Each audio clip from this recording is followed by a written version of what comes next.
Nithyananda, all the participants, now please relax.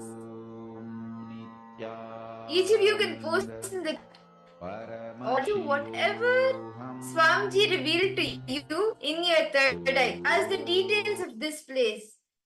I request all of you to post what is this place, what is the name, the place it is in, how was it built, what is the significance. If you can post all the details.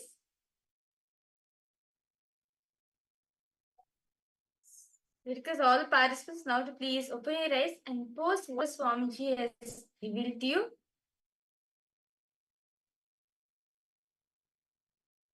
Ma Ashni, Ma Linga, Anghanyu. Okay, water Indian. Okay.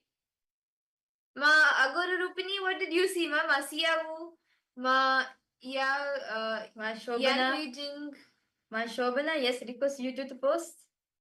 Request all participants to post. What is it that Swamiji showed you?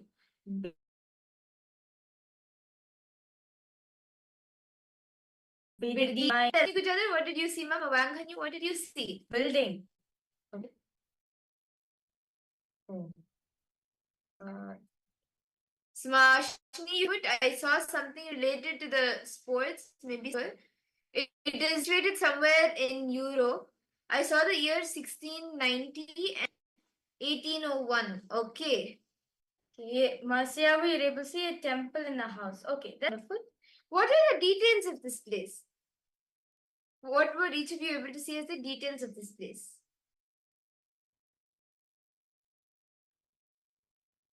Okay. So this was the place we were projecting for all of you. So it is a temple. It's an Ayyappa This temple is with 7 echoes. It's located in Tanjavur in Tamil Nadu. Ayyappa temple is known for a unique architectural feature. If one stands on a particular spot in a temple, that's the name Ayyappa. It echoes as Dakshina KAILASA of the. This is the place where Nandi, the divine bull of Lord Shiva, was born, came the mount for Shiva. The divine wedding Nandi and Surya Sayambikai was held at Tirumaradi Vaidyanatha Swami Temple in Ariyalur, district of Tamil Nadu. This is celebrated as the Sthanam festival, which includes the 7 Shiva temples of the region.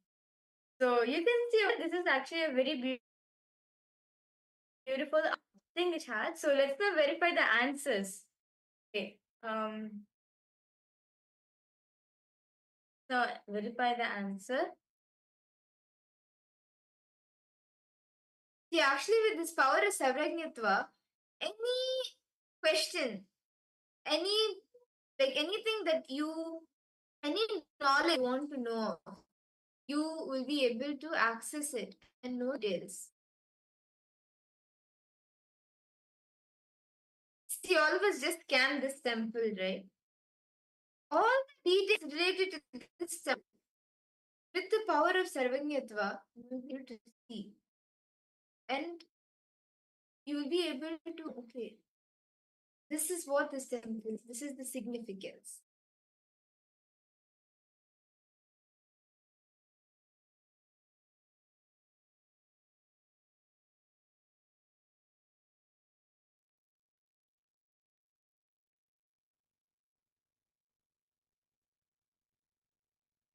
So throughout the day, actually, we'll be manifesting various different rounds.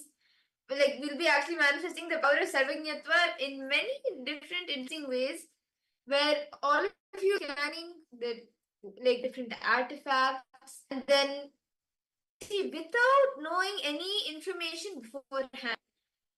Actually, used to in Gurukul do this power of Sarvajñatva a lot of times, where anything unknown, knowledge unknown to you, you will be able to scan and see what that knowledge is. Like we used to have the books, right? In Gurukul, it was a very beautiful practice to the textbooks that like the normal 10th grade, 12th grade textbooks that we have for studies. With those, what we used to do is we'll use the power of Sarvajñatva. So the mentors, they'll just say, okay, scan this page. They'll give the page number. Through the power of Sarvajñatva, we'll scan that page number. What are the contents of that page? What is in that page? Scan it, download it with the power of Sarvajñatva. And that is how many times you have studied the topics. And that is why actually very beautifully Swami said, at the age of we'll do 10th, and at the age of 12, we will do the 12th grade. So that's how many Gurukul we have done. And through this power of Yatva, you also can manifest it. This is a very interesting, fun power. And we'll be playing with this power throughout the day. And with that, now let us enter into the next session of our day. In this session, we are going to be understanding the power of Sarvajñatva. What is Sarvajñatva?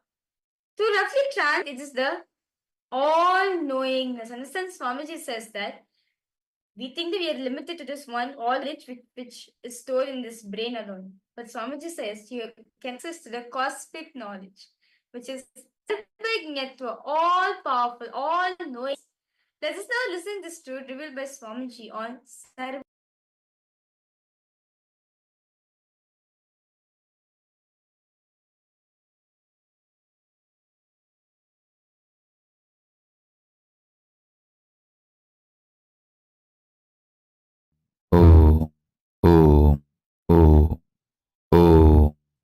Sarvajñatva is the superconscious DNA of Paramashiva. I will manifest in all of you through today's superconscious mutation process. Paramadvaita Diksha. Listen. Listen. Life is super magic. Life is super magic. The brainwashing done to you, the brainwashing done to you by the society with a limited logic, because society wants to generalize. Listen carefully. Society wants to generalize to control human beings. The generalized data is made to believe by each one of you that this is what you are capable of. Listen to this one incident. In young age, I used to make all deities out of clay. With my own hands I will make, and I will dress them up, decorate them. Not one or two, some 300-400. 2-3 months I will sit and do this every year. And I had a great collection of the deities made by my own hand. I'll make in clay, use copper rod inside like a spine structure, the bone structure for the deity, and apply clay and put nice thin cloth like a skin, apply clay on that again, and then bake it, not burn, bake it. There is a unique process of baking the clay deities, like a clay pot. I'll bake and then dress them up, paint them.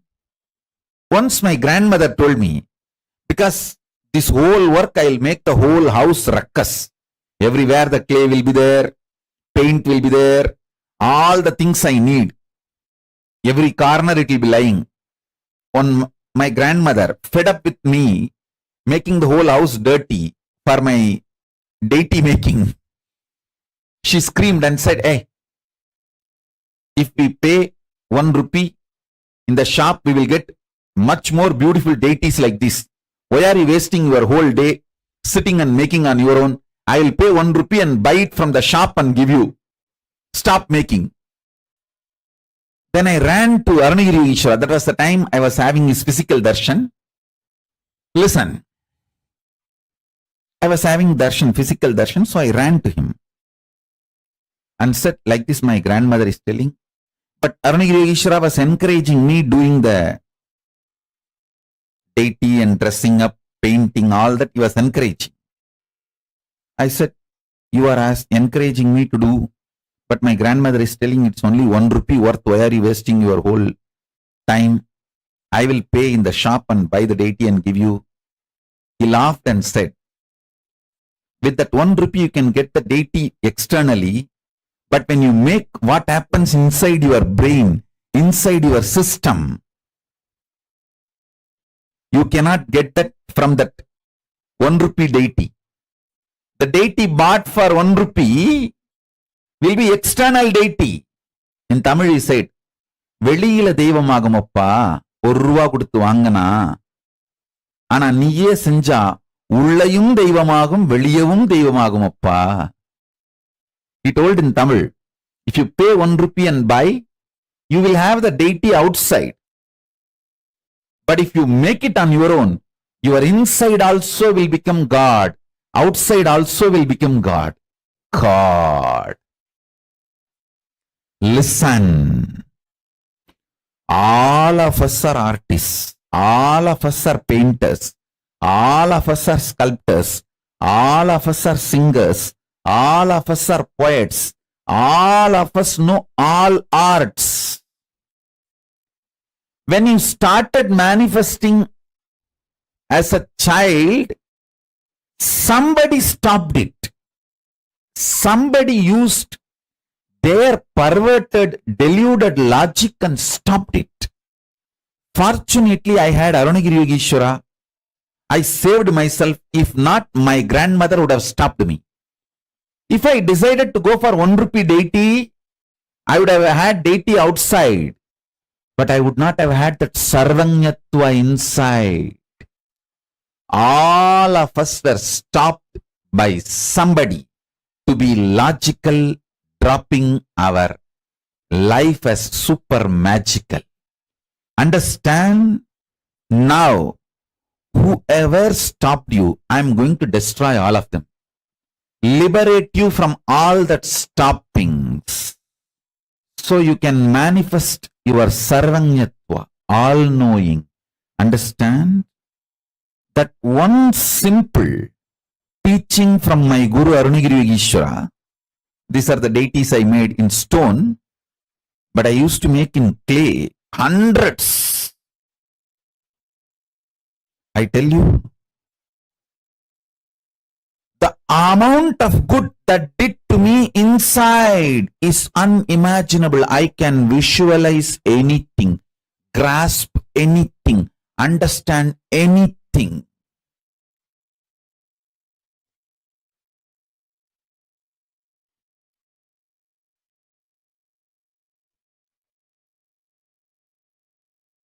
Actually, whole Tiruvannamalai temple, I can just download it from my brain in 3D version. Whether thickness of the wall or carvings depth or the deities, everything I can just reveal it in 3D. Not just 2D, 3D I can reveal, including measurements. Because that is the way my brain works. I tell you, all of you are hardwired for this. All your brains are hardwired for this. Your life, your consciousness is magical. Unfortunately, you are forced to believe you are logical. If I obeyed my grandmother and decided to go for 1 rupee deity and stopped making deity, I would have lost something very profound in my life. I would have stopped something very profound. I don't know how many of you remember in your life when you stopped becoming magical and started becoming logical. If you remember,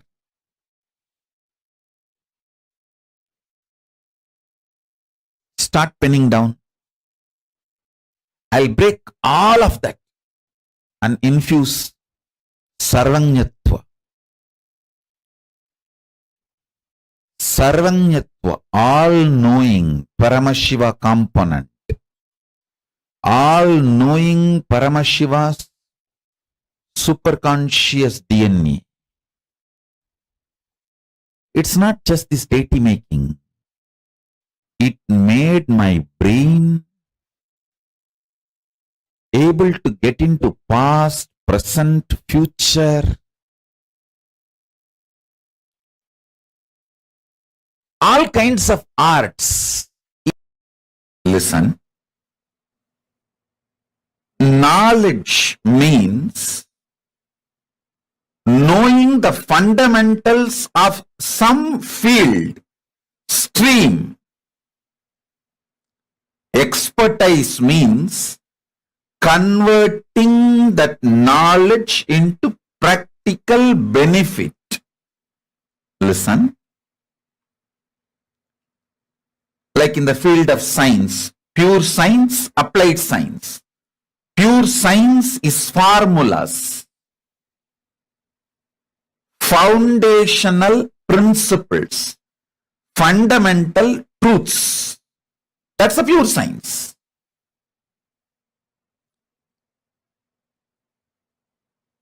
That's a stream of knowledge. Making it into a practical benefit is applied science. And more than the knowledge and expertise, there is something called strategy. I'll give you an example. Knowing the fundamental principles of energy is pure science, making it as a useful, benefitful,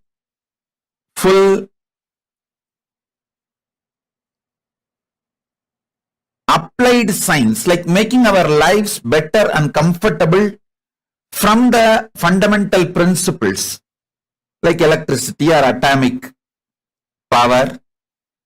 That's applied science. Listen, knowing the principles of energy is knowledge, making it as a day-to-day experience, expertise that about the knowledge and using that knowledge to make our life better. That is applied science.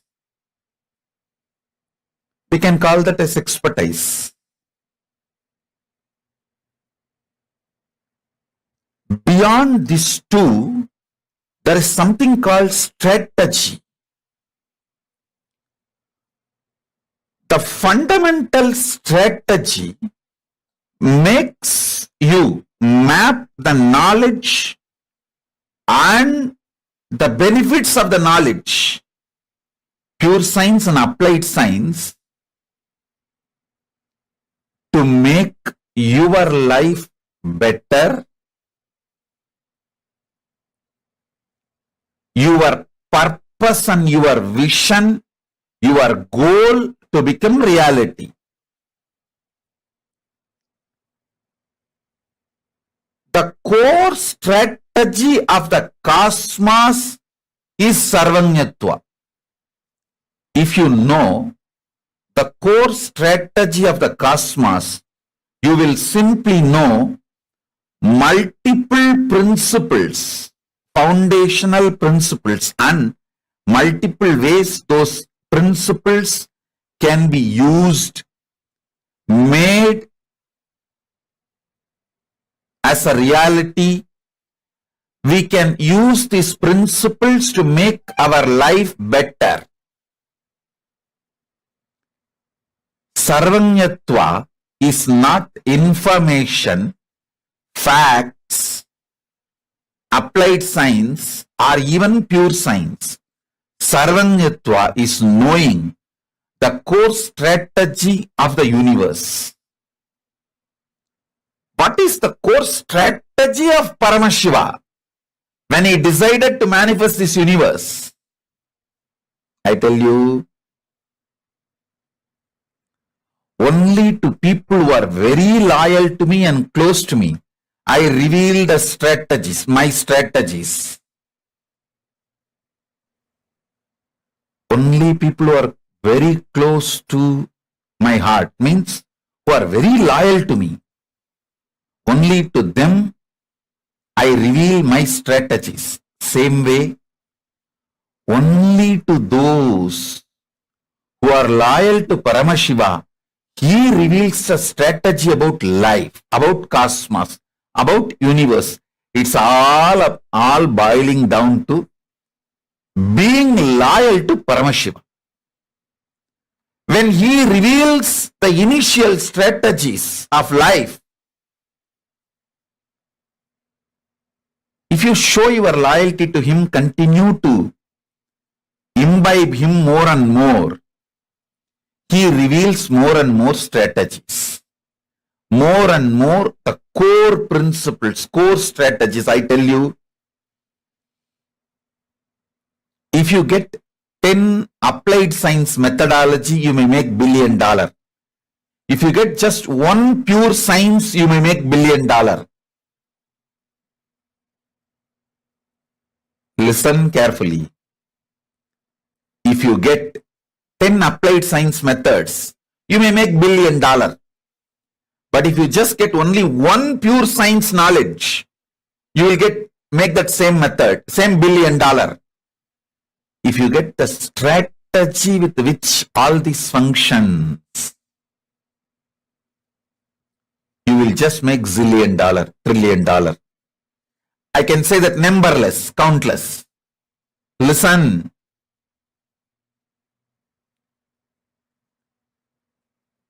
Strategists are the owners. of life. If you know the strategy of the cosmos, you own cosmos. About anything, you know the strategy, you own it. Strategy makes you own it.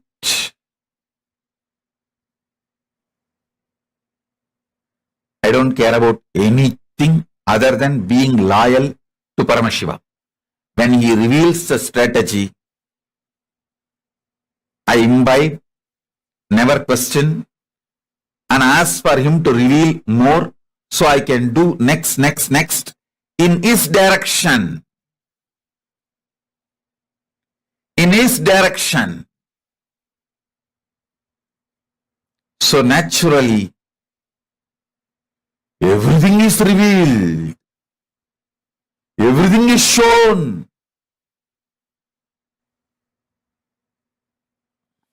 Whether the strategy about consciousness, strategy about the universe, strategy of making power manifestation, every time I show my loyalty to him, he showers strategies about the universe to me. Understand? Whenever he reveals the strategies about the universe, I neither get greedy, nor get fearful, or get cunning. I just say, yes, Bhagavan, next. Then he himself starts manifesting in the consciousness. Understand? I am a very practical person. I teach only very practical truth. Start from today. When you unclutch and sit, the strategies revealed in you is directly from Paramashiva. Don't allow your fear to interfere, your greed to breed. Stop breeding your greed, fear interfering. Fear interfering with you, greed breeding in you is the whole crime against Paramashiva. You can start today. Learn unclutching. Start spending 10-15 minutes a day in unclutching. When you are unclutched, you will see in the beginning fear interfering, greed breeding. In few minutes, it will all settle down. Then pure strategies will start coming out for your life. Just simply obey and start doing. When Paramashiva reveals more and more, I tell you, if you are thinking of billion, he will shower you with a trillion. If you are thinking making a real estate company, he will teach you how to build a whole city. Come up with a plan to change the face of the city you are living. He doesn't think small. And I tell you, he celebrates your victory when you celebrate his victory. What is Paramashiva's victory? Nothing but you being in samadhi. That does not mean he makes you poor. He showers more than the wealth you want. Anything beyond your imagination. Every time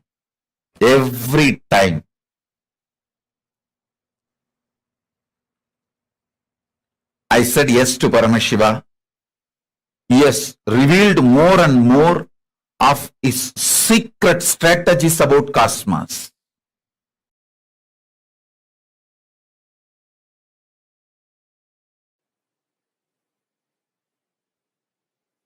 I wanted to explain the science of Sarvanyatva. See, all-knowing. Normally, your brain, when it thinks consecutively, cohesively, coherently, each of these are layer, consecutive, coherent, cohesive.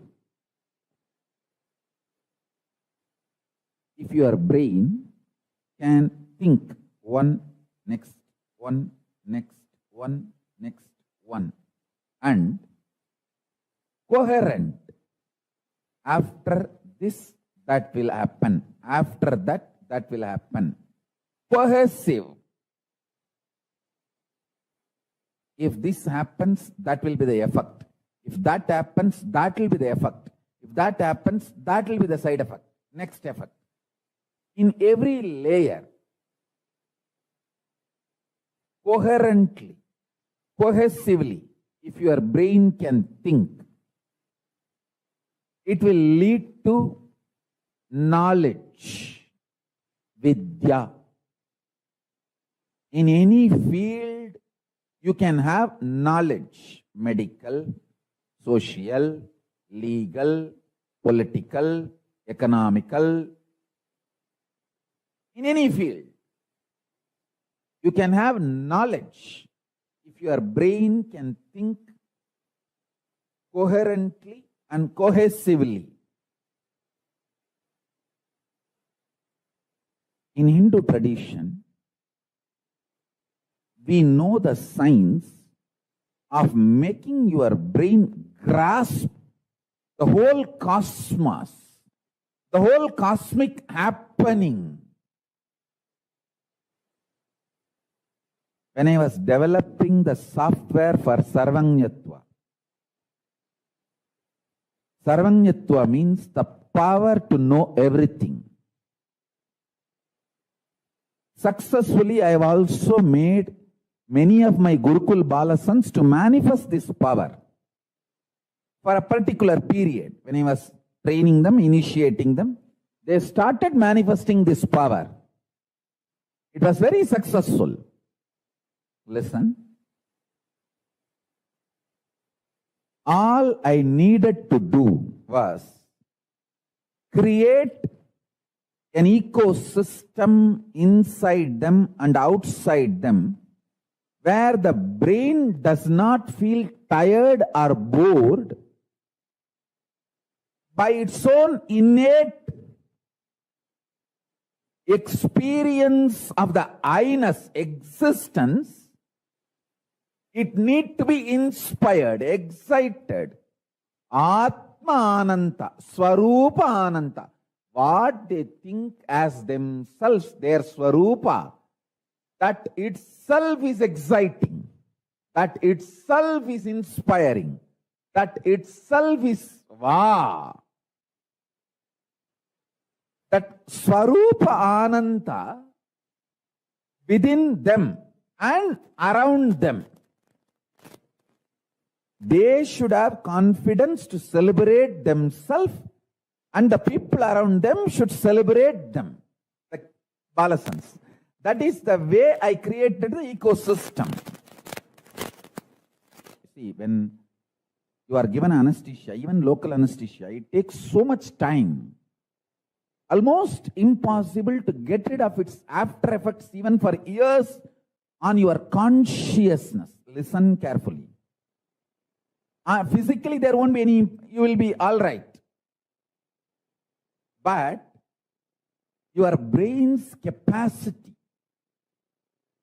to radiate powers, to manifest powers, is permanently damaged. I'll explain one by one. Listen. If, you start enjoying the narration you carry about you. Swarupa Ananda.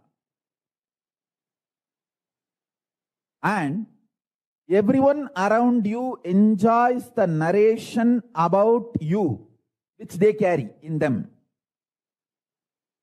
In that space, you manifest Sarvanyatva. Kailasa is the ecosystem to help you to enjoy the narration you carry about you. And everyone celebrates the narration they carry about you in them. You celebrate them, they celebrate you. In this kind of ecosystem, powers manifest just like that.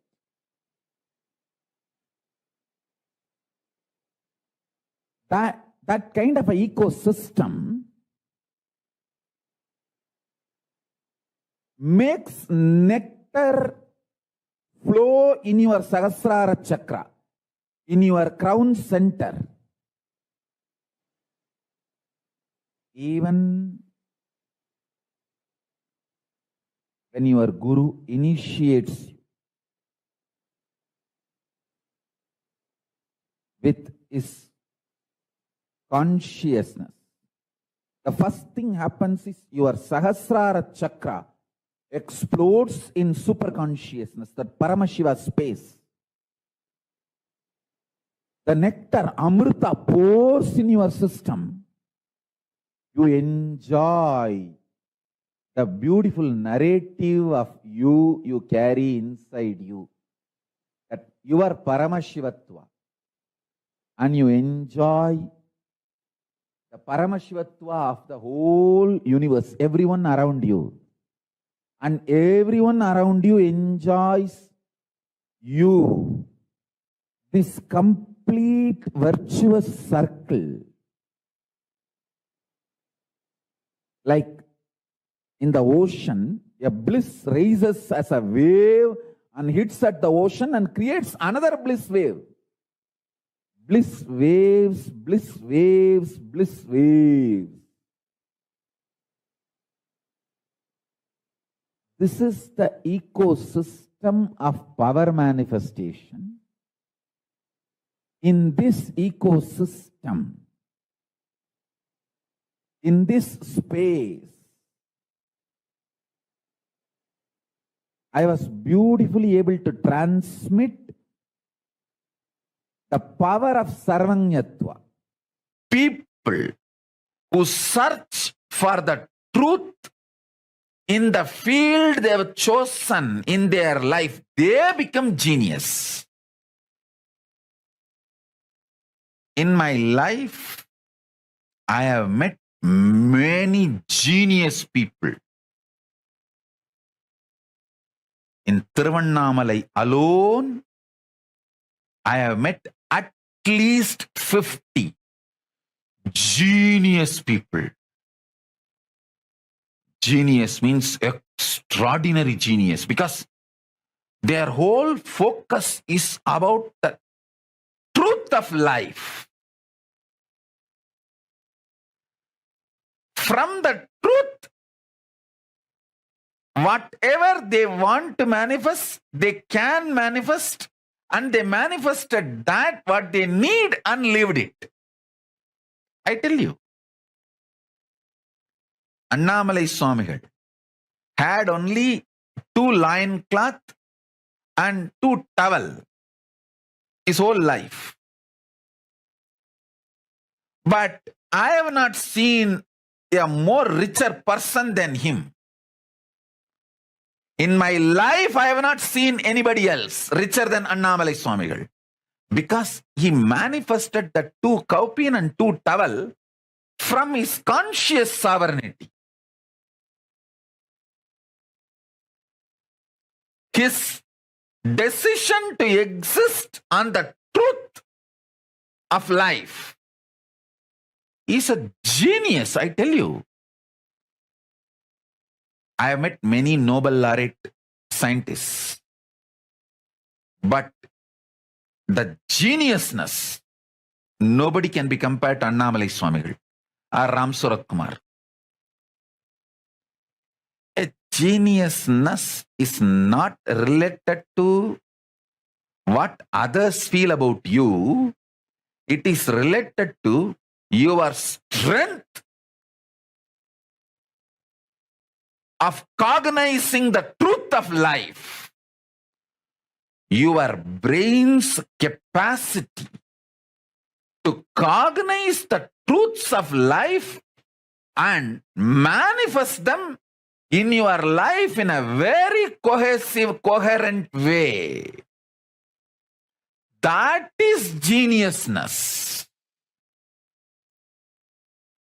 That's what I call geniusness.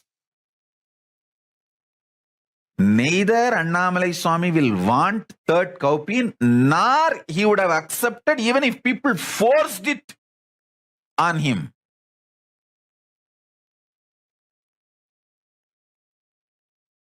Listen,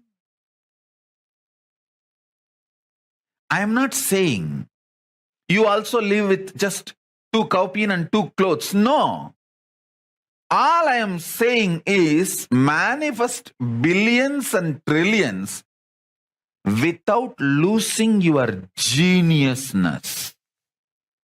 Genius means your capacity to cognize the truth. You have 25 heads, as I explained now. You have 25 heads. This 25 face, FAC and PHASE, face of Paramashiva, you have it. Recognizing this gives you conscious sovereignty. In your life, you are doing all these 25. When you understand this, you become Ishvara of your life.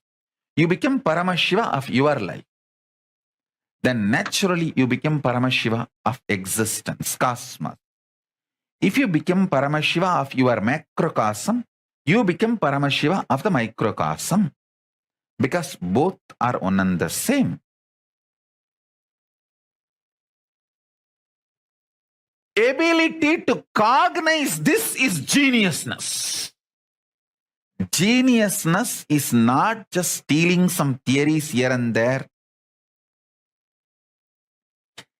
Geniusness is not about stealing some concept, principles and rebranding, rewording in your name and getting Nobel Prize or this prize, that award, this award, that recognition, this recognition.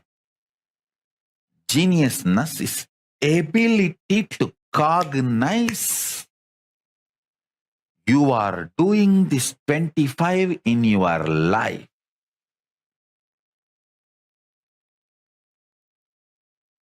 And reclaiming your conscious sovereignty.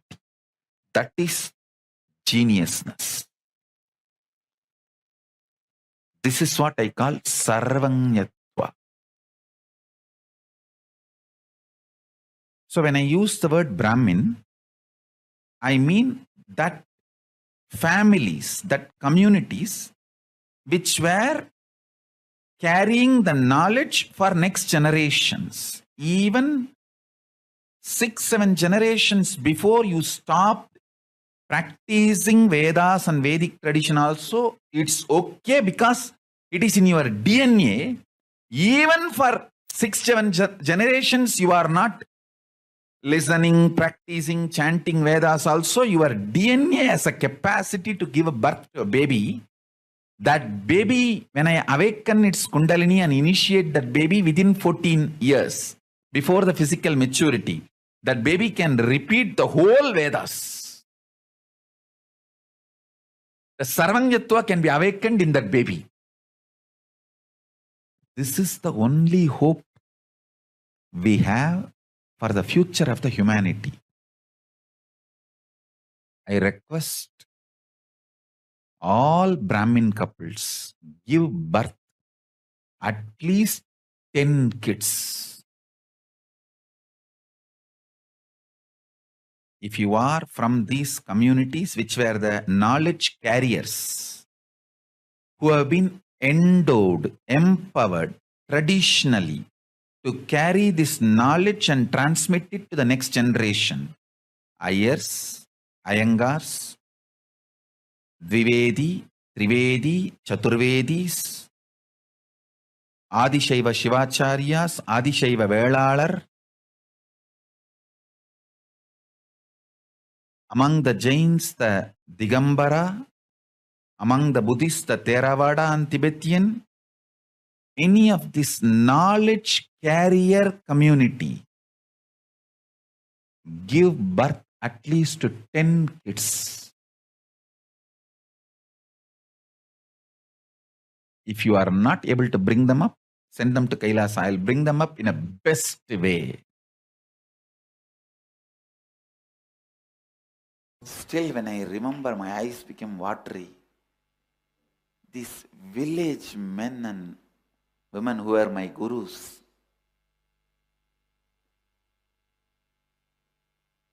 both my gurus, Yogananda Puri and Vibhudananda Puri.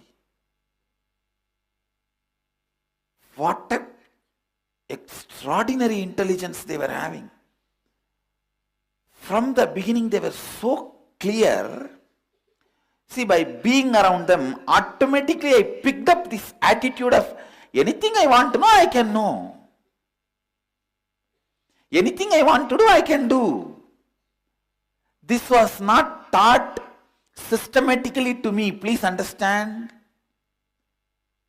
Like how in our ashram, if you live, you will simply get the confidence to do completion and to do nirahara samyama, because you will see every other person will be doing nirahara samyama. Every other person will be sitting and doing completion. You will not have neck pain to wear this big mala because every other person will be wearing.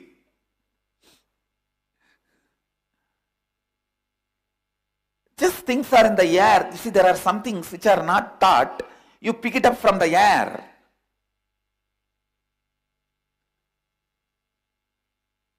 With my both gurus, it was so amazing. Just in their air I picked up. In their presence I picked up that if you want to know anything, you can know simply. If you want to do something, you can do simply.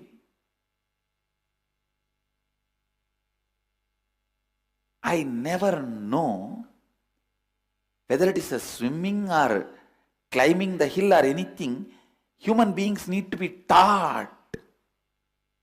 I always thought, you want, just jump and do it. Not just the swimming and trekking, everything.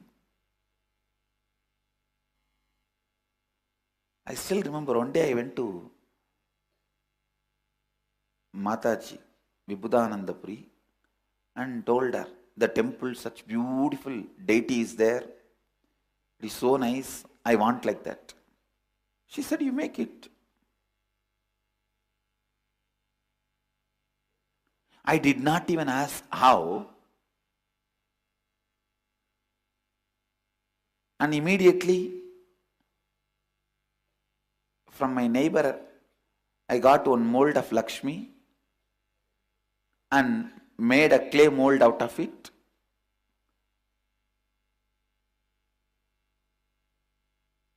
And did not get any other metal other than few aluminium plates from my mother.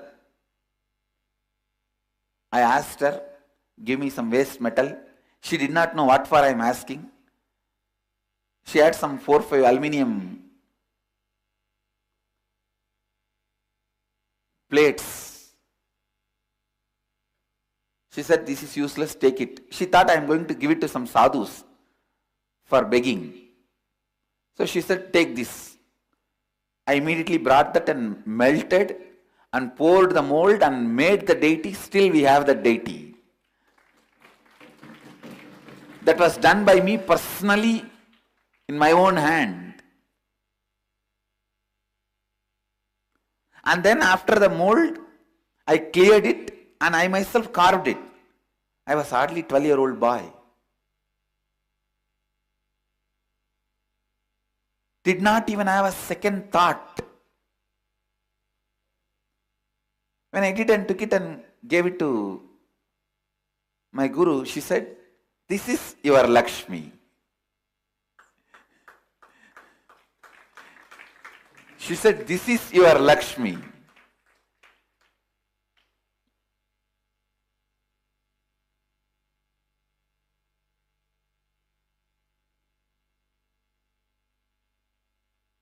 This ability to look into anything and the space of completion to look into anything and no incompletions about anything, simply possibility.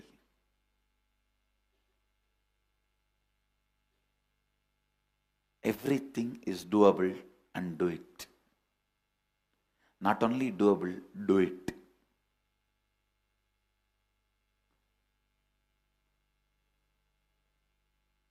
Blind spots are not inabilities, they are choices.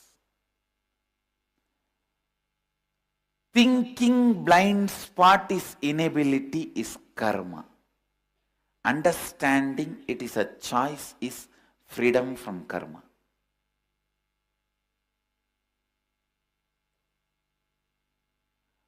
Don't even know about inability and possibility and simply you are living, making everything possible is vikarma. I neither know it is difficult for some people, easy for some people. I simply did it like breathing, like living. Still we have that Lakshmi deity with us. When I went and told the deity is so beautiful, I want like that one deity, she neither discouraged me, nor she started explaining how to get it. She said, make it, you can.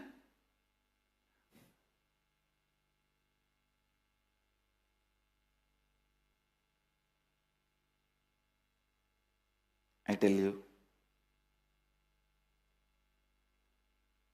having the clarity,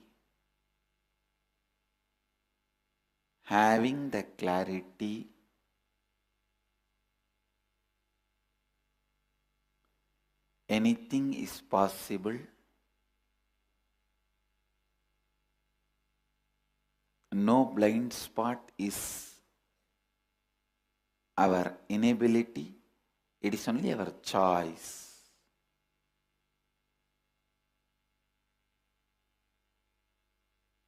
Is sarvanyatva. Have this clarity. Anything is possible. Fundamental education need to be given for a child is the child should discover its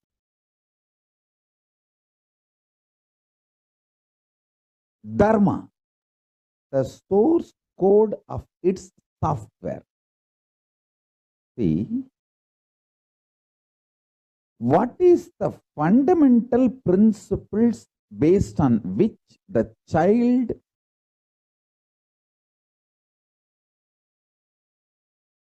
has printed its body? What kind of food excites?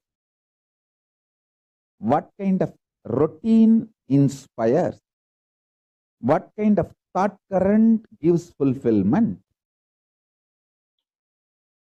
What kind of actions and reactions happen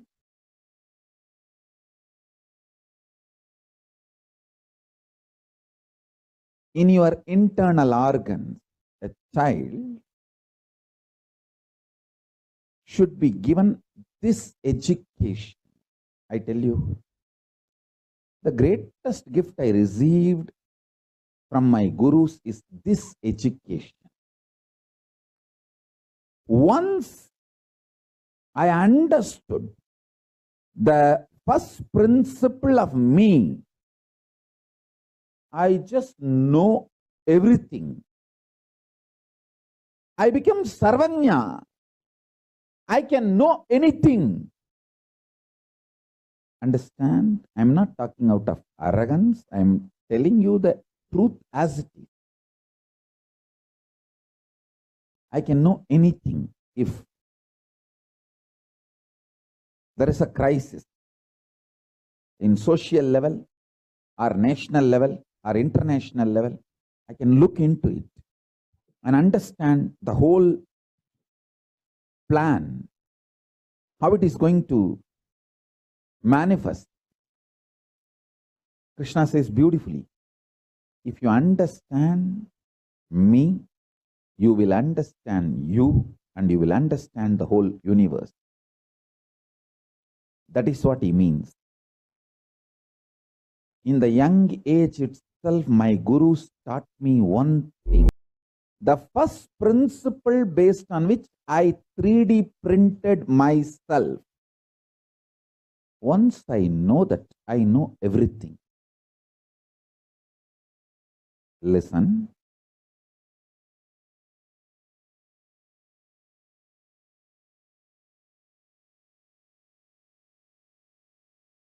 If I can produce 10,000 kids like me, consciously, surely I am not going to give physically birth to any kid. I am not talking that.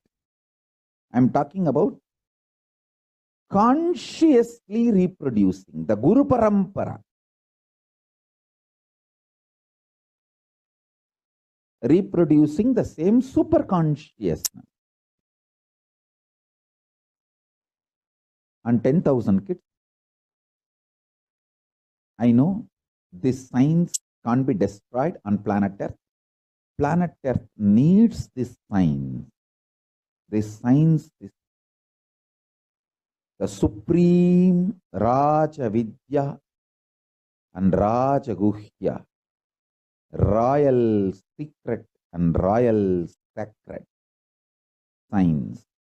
There's a beautiful story about the Sarvanyatva in Shankara's life. Shankara was supposed to be Sarvanya. Sarvanya means all-knower. There is a story when Sarvanya Pita was supposed to be decorated by Shankara's presence. One cobbler who stitches the shoes, he appears there and asks Shankara, do you know how to mend shoes? How to repair shoes? Only then I can accept you as Sarvanya. The whole Pandits, the whole team of Pandits have accepted, but this cobbler is challenging. Only if you show me how to mend shoes and satisfy me, I'll accept you as Sarvanya. As per the rule, the whole population has to agree unanimously. Only then he can decorate the Sarvanya Pita, Sarvanya throne reserved for Sarvanya.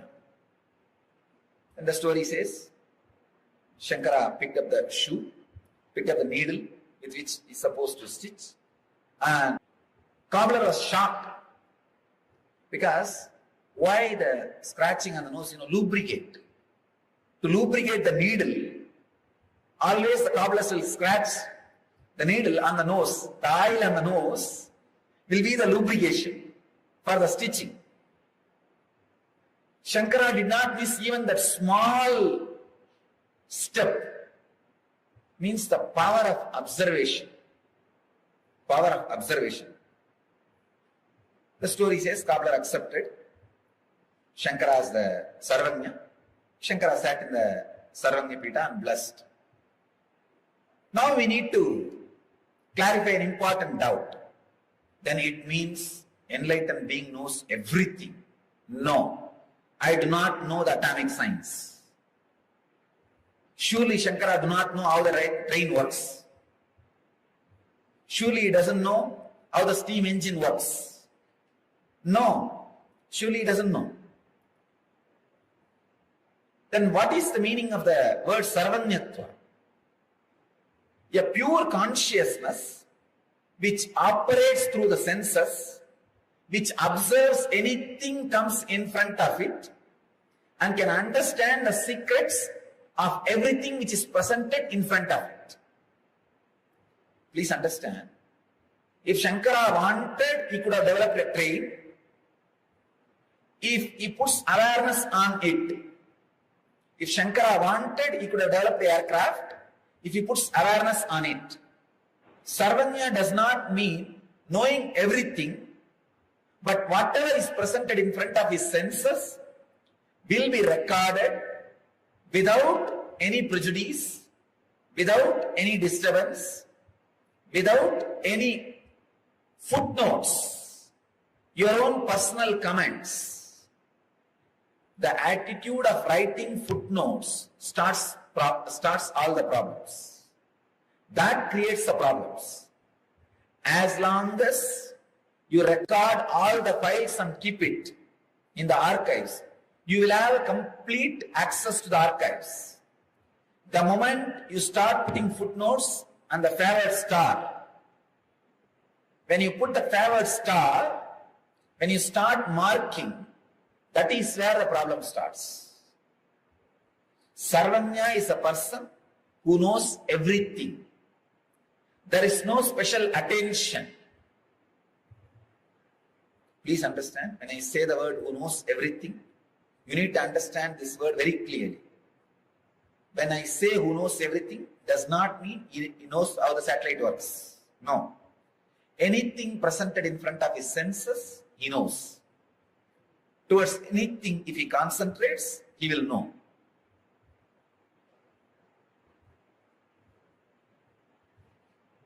He does not have the fear that he does not know something. Because of his clarity, anything which comes in front of him, he will know. Please understand.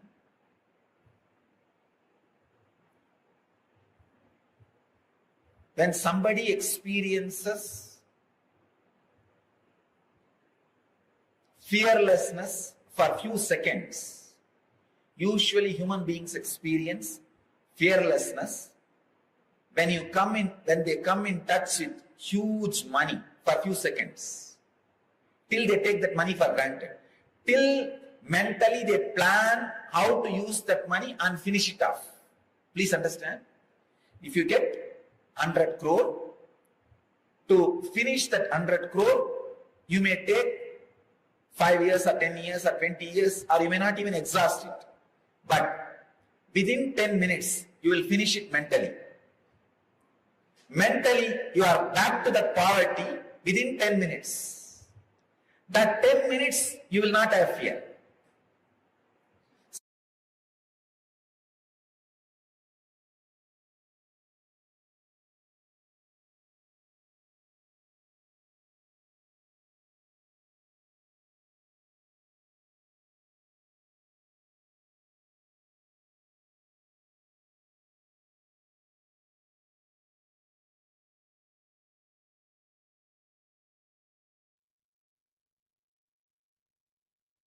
Yes. Nithyananda, to all the participants, we all just had a wonderful, powerful session where we understood about Sarvajñatva. What is Sarvajñatva? The all-knowingness. It was actually a beautiful revelation Swamiji spoke of Sarvajñatva. I would like to request all participants to post what did each and every one of you understand by this. See, Sarvajñatva by itself is a power. But what is Sarvajñatva actually? What is that all-knowingness? Can I request all the participants to share what did you understand as Sarvajñatva, all-knowingness?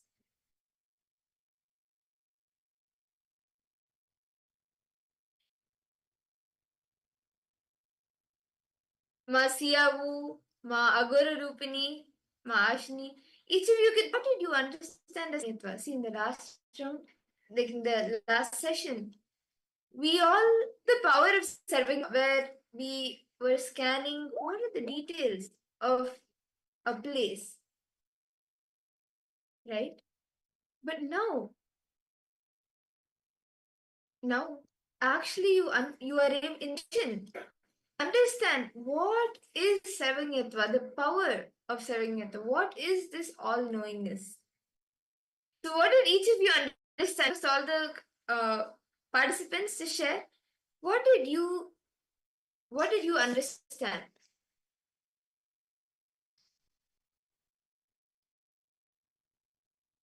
See, actually, when you start manifesting the power of Sarvanyatva, you will be able to start enjoying yourself, because what is known to you, what is unknown to you, all of that you will be able to see. You will be able to access all knowledge that is.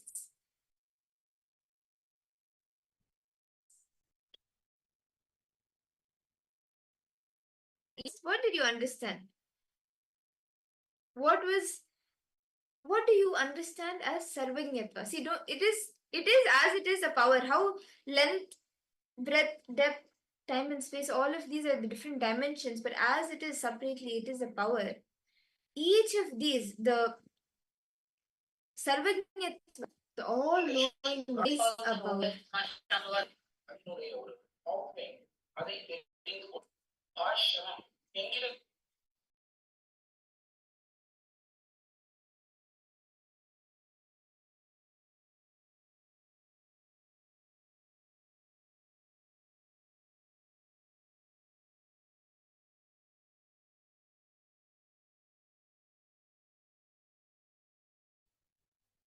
Yes, the participants are technical English. Is all participants able to hear us?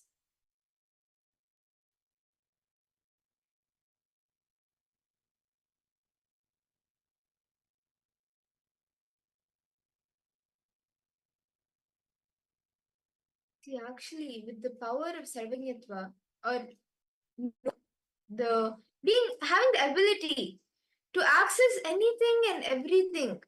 See, when you do the Akashic records, you access the past, present, and future. But with Sarvanyatva, like means you can anything and everything. With Sarvanyatva, knowledge that you want to access, having that ability to know any knowledge is the power of Sarvanyatva.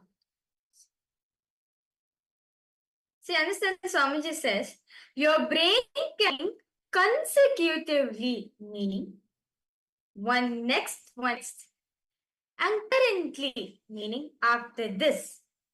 That will happen. And cohesively, if it happens, that will be effect.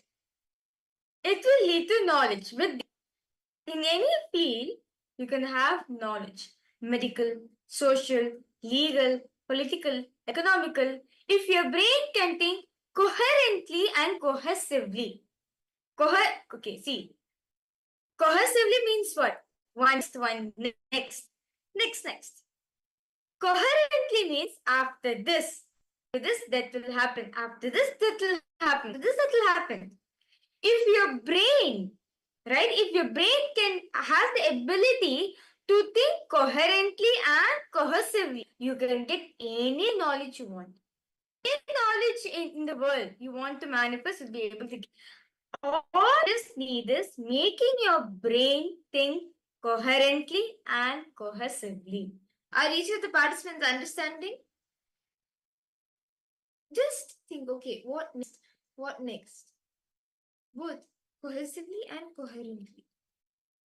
And actually, when you are able to manifest Sarvanyatva, you will be able to start enjoying the narration about you.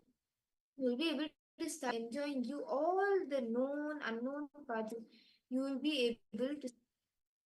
Can I request all the participants bring your pen and paper, paper or your book?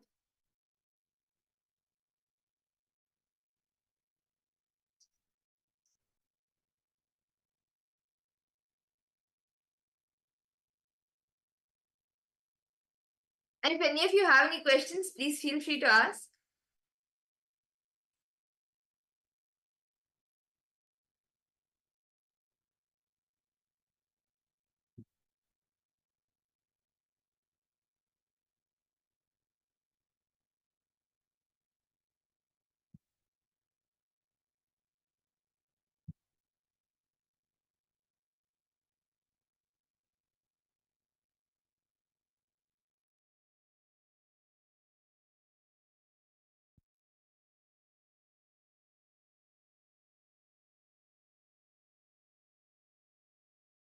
Okay, see. So, having your brain think passively and consciously. This will actually make any one of us to access knowledge in any field of life.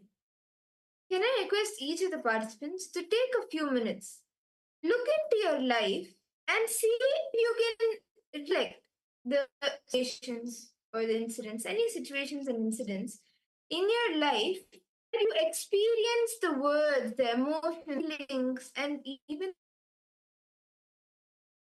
the experience being seen by somebody or by something to live life in a to live life to live life in a super magical way. Swamiji beautifully revealed, right? How you can live life in a super magical way. I request each of the participants to take a few minutes and read the situations and instances where you felt stopped, you experienced being stopped by somebody to feel that you are stopped to experience life in a super magical way. Please write down all of these different incidents. You can write down the situations in your life, the different experiences and situations and incidents in your life where you felt stopped. Can I request each husband to write this? See, just look in. Take a few moments, sit, look back.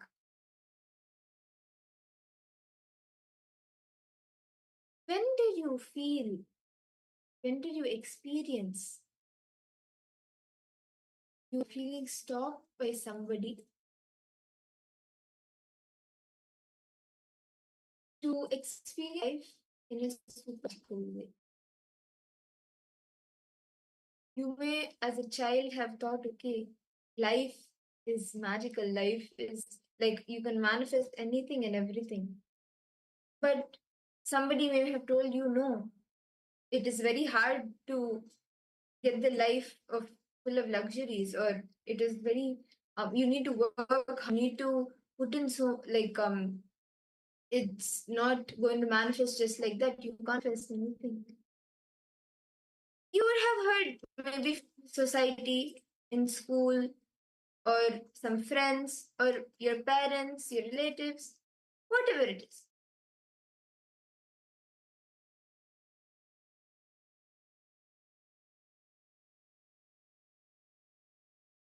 Recollect the incident where you first felt, experienced feeling stopped by somebody.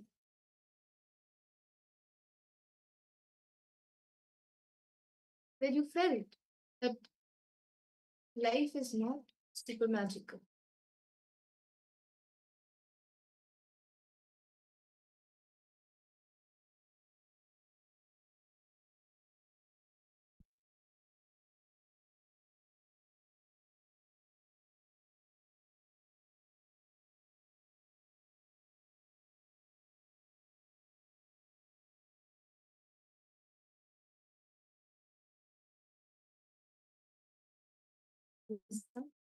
Recollect the earliest incident, earliest situation.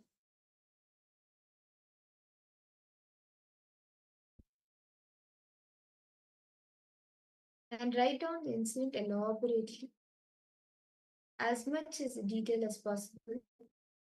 Who are the people around you? How was the environment around you? What were you wearing? What were you feeling? What did you tell? Or what did you react? What did you say? What triggered you when the other people around you said something? What triggered you? go into as much as detail as possible.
Intensely looking. Go back. The earliest incident, the earliest situation.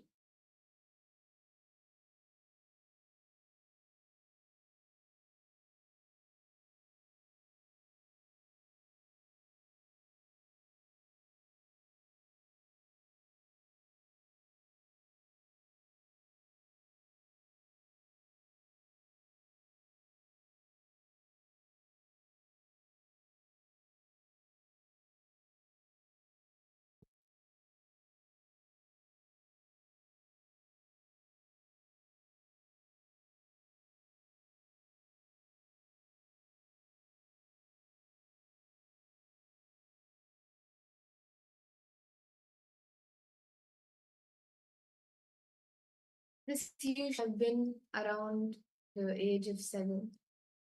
So go back that time, that age.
Write down in detail the incident, the situation.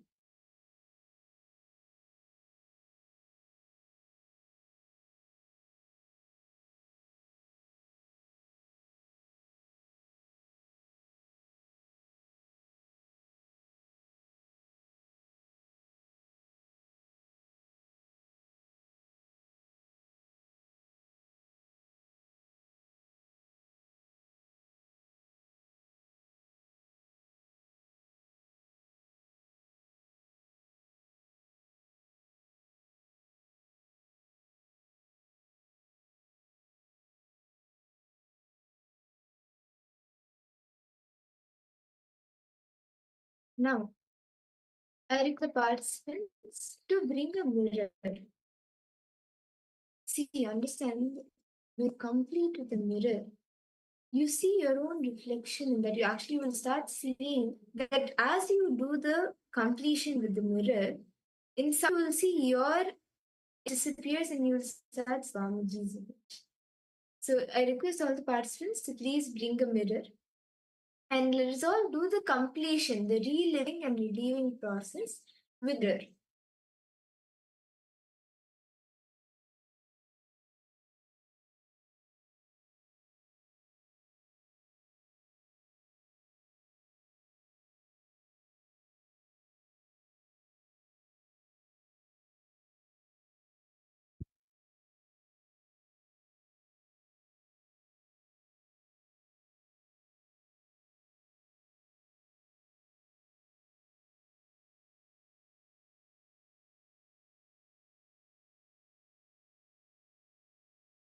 and transit complete with every single incident with the mirror.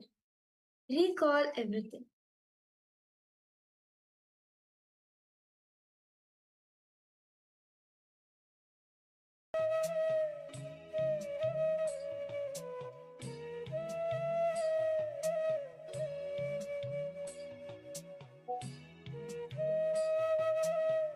Now, with the reflection you see in the mirror, this identifies substance to bring in the mirror.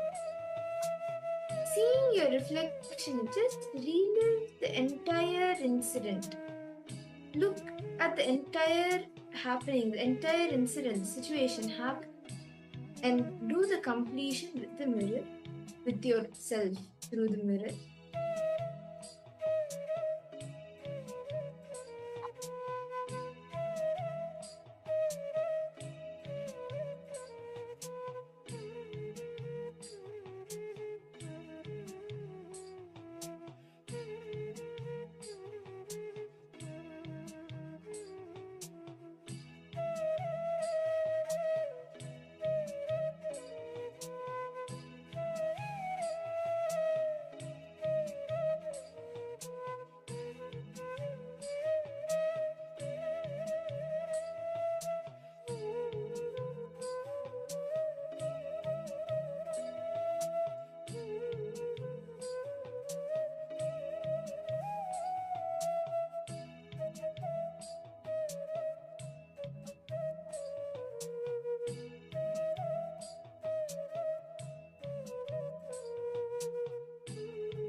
Relive the entire incident yourself in the mirror.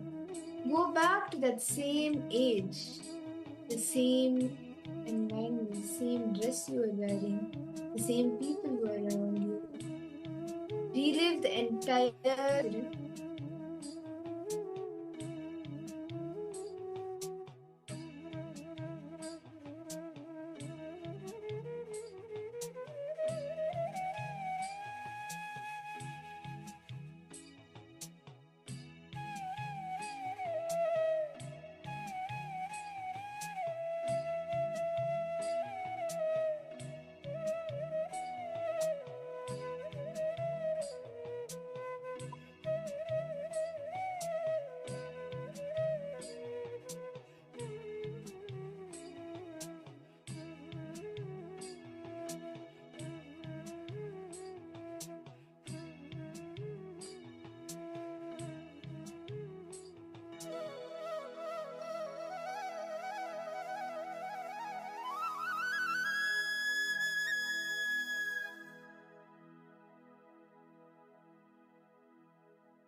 Go through the same experience.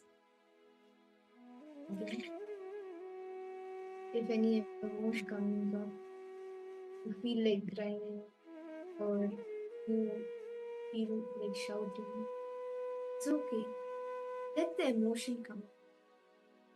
Relieve yourself. When you relive, relieve.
Please relax.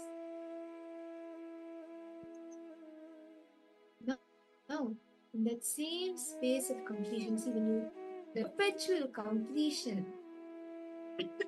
that the space of completion,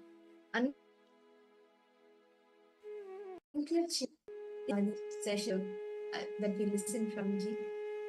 And that very space, you will be able to experience the sarvagnyatva, the ability to gain any knowledge, vast amount of knowledge, and you'll be able to hold that knowledge at any point of time. And that is that's the power that all of us will be manifesting today. We will be manifesting the power of sarvagnyatva. So what we will be doing is we will be showing you different artifacts. We'll be showing you a few items. What you will Swamiji, you will be scanning and seeing, we will be showing you a few things. And just by connecting to Swamiji, you will be seeing what is that place, where is it, which country, which place, what is the significant place, any historical happenings that have happened there, all the details about that place. We'll be showing you an image of the place, and you will be scanning and seeing all the details of that place. Where is it located, the history of it, how it was originated, or what it signifies, and any unique things that are there. All the details of that place you will be revealing, you will be scanning, telling to the. So, shall we all enter into the power manifestation? Who are excited for the power of Sarvagnyatva? See, actually, now if you have understood, like we have listened to Swami, the director, what Sarvagnyatva is. So, we'll be manifesting that now. I request all the participants to please straight, settle down for the power manifestation, and you can sit straight.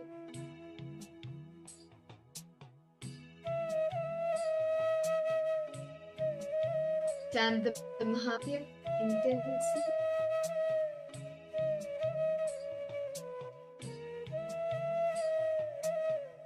We are now projecting a picture of a place for all of you.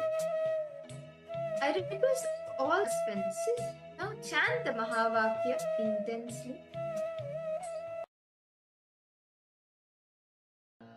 Paramashivoham. Connect Swamiji.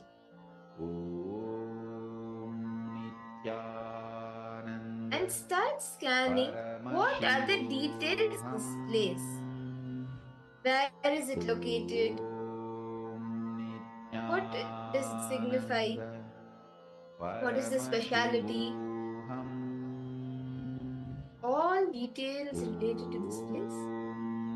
You can start scanning, and whatever Swamiji reveals you, you can go ahead and start posting it in the chat as you see it. As Nithyananda Paramashivoham.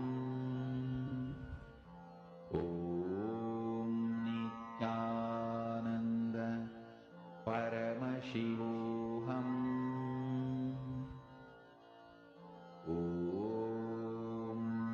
Nithyananda Paramashivoham.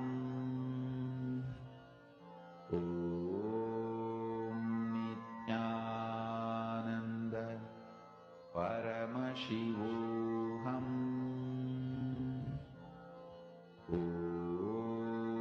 Nithyananda Paramashivoham.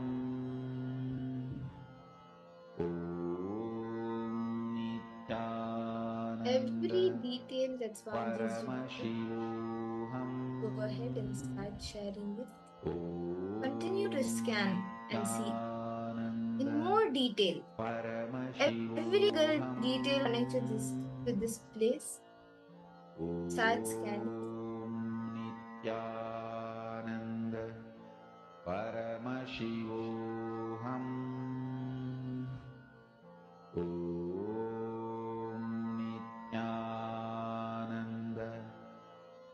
Paramashivoham. Om Nithyananda Paramashivoham. Om Nithyananda Paramashivoham. Om Nithyananda Please relax. Paramashivoham. I request all the participants now pose. What are the details of this image? What is this place and where is it located? Each of you can start posting in the chat.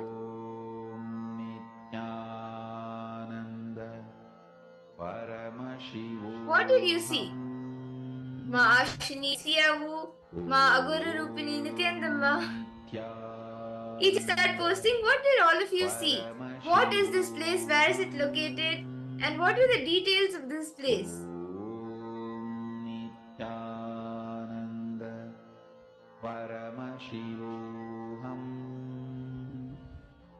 Om Nithyananda Paramashivoham. Om Nithyananda Paramashivoham. Every single detail that Swamiji revealed to you, you can post. Do not filter out anything, do not guess anything. As you saw, as Swamiji revealed to you, that same thing we share.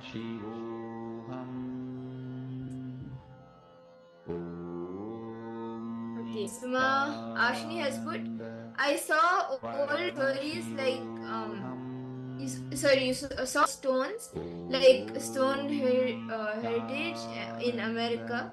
The stones existed many years back. I even saw an ancient Ganesha in stone. Wow, that's nice. Okay, how about the rest of the participants? The participant's name Ankihi.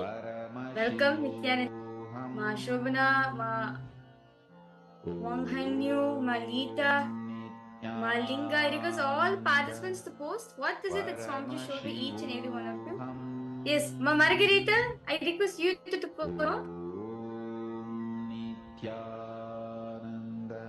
The details of this place. Ma Lita, Nithyananda, Ma Wanghanyu. You can post. This is located where the Indian master once was. Okay.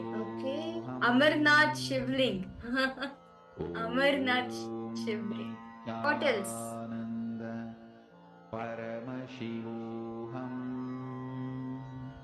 Okay, let's now verify the answers for all the participants. So this place that all of us saw right now is actually called as the Nidhi. So this place is Nidhivan. This place is actually there in India, in Vrindavan. So this Nidhivan, which means forest of Tulsi, is one of the sacred forest sites of Vrindavan. It is situated in the Mathura, the very place where Bhagwan Krishna have incarnated. Nidhivan is considered the most prominent site dedicated to Leelas of Radha Krishna and their devotees. Even today, the devotees Nidhivan still witnesses the Ras Leela dance of Radha Krishna during the night time, and thus nobody is allowed to stay inside the premises of Nidhivan at night. No one is allowed inside the premises of the temple after the sun sets down. Devotees of Radha Krishna come to the temple every night to rest. It is known that anyone who tries to see what happens in the night either dies, goes blind, or loses their mental balance.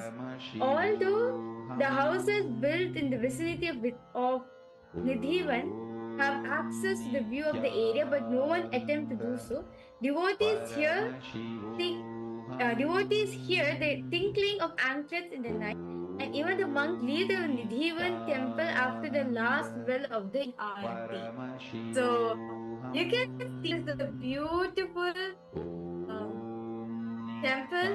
This is the Nidhivan, which is there in India. This is the place where Bhagwan Krishna did the Ras Leela with Radha. Srimati Radharani and with the Gopikas, and till date, even now, that bells, anklet sound still heard. So that's why the people who are staying in a Divan, they don't actually go in forest because it is considered the Bhagwan Krishna and Radha. Srimati Radha comes in the night and they have steam. So this is the thing which has been projected for all the participants. Well, all of you got something related to gods and goddesses, so that's fine. It's close to it. That's nice. And I request you, actually, we'll be doing another round.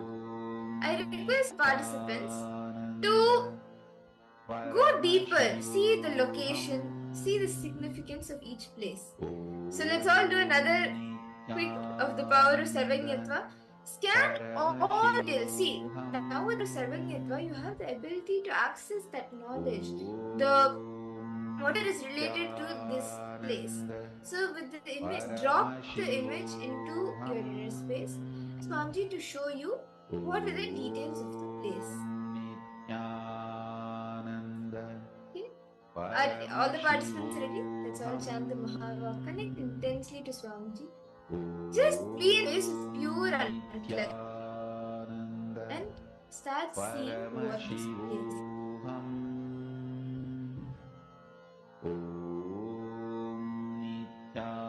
Nithyananda Paramashivoham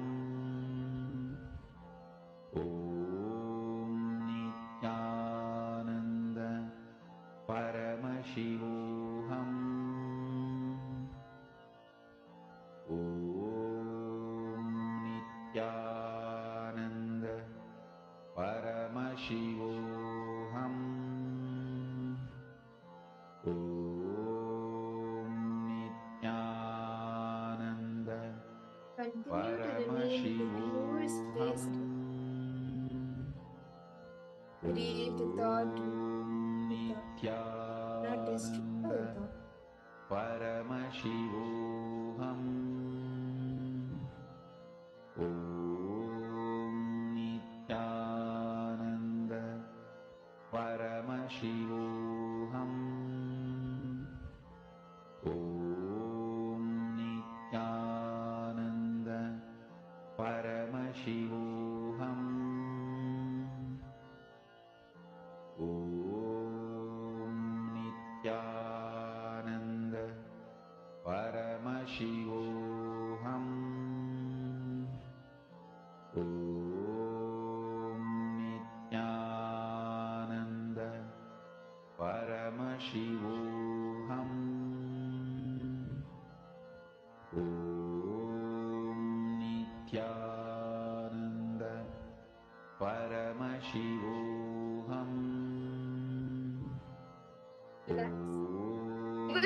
Solvents now pose and whatever Swamiji revealed to you. Whatever Swamiji revealed to you in your third eye, as details of this plague and post. Paramashivoham Om Nithyananda What did Swamiji show each and every one of you? Om Nithyananda Paramashivoham Ashini, Ma Lita, Ma Wanghanyu, Ma Wenmei. Okay. You saw waterfall? Not able to see more. Okay. A lot of mystery temples in India. Okay. Nithyananda Paramashivoham Om Nithyananda Okay. We all see the answer now. The KAILASA temple in Ellora, India.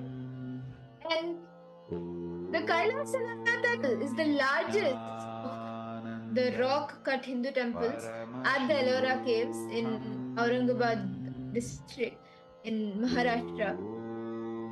And megalith carved from a rock cliff face, and it is considered one of the most remarkable cave temples in the world because of its size and even the architecture and the sculptural treatment.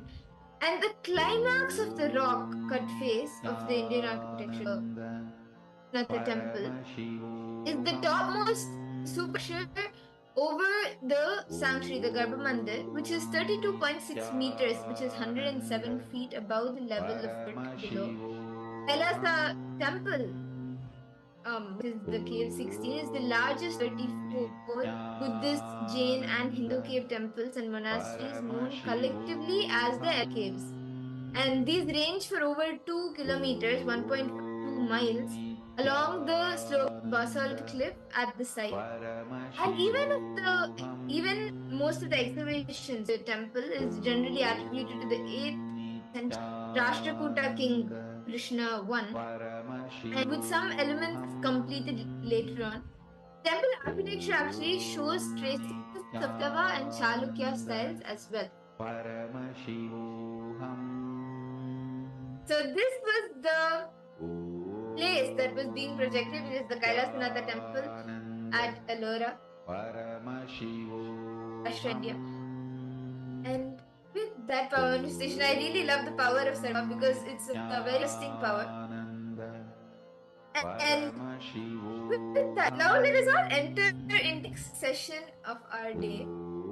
Today, as you all of us are receiving the darshan of Bhagwan Dakshinamurti, so we are going to be understanding about him as Bhagwan Dakshinamurti symbolizes that space of Nirvikalpa Samadhi, silence in silence, silence so inside silence.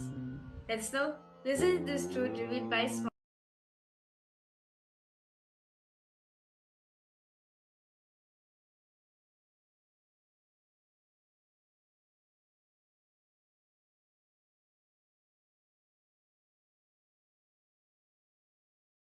Om,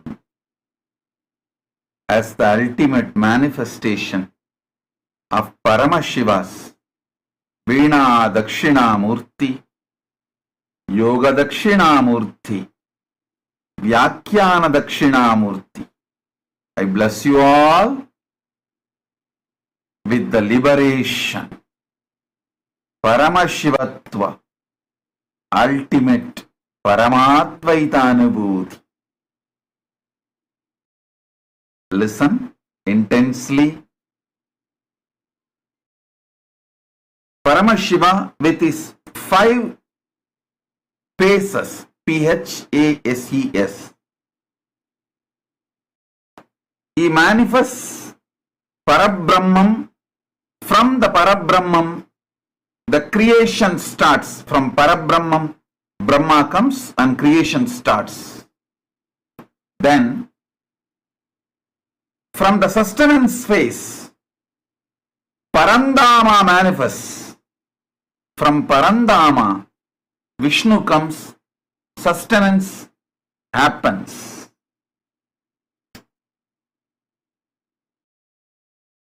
From Ahora phase, rejuvenation, Parameshwara is manifested.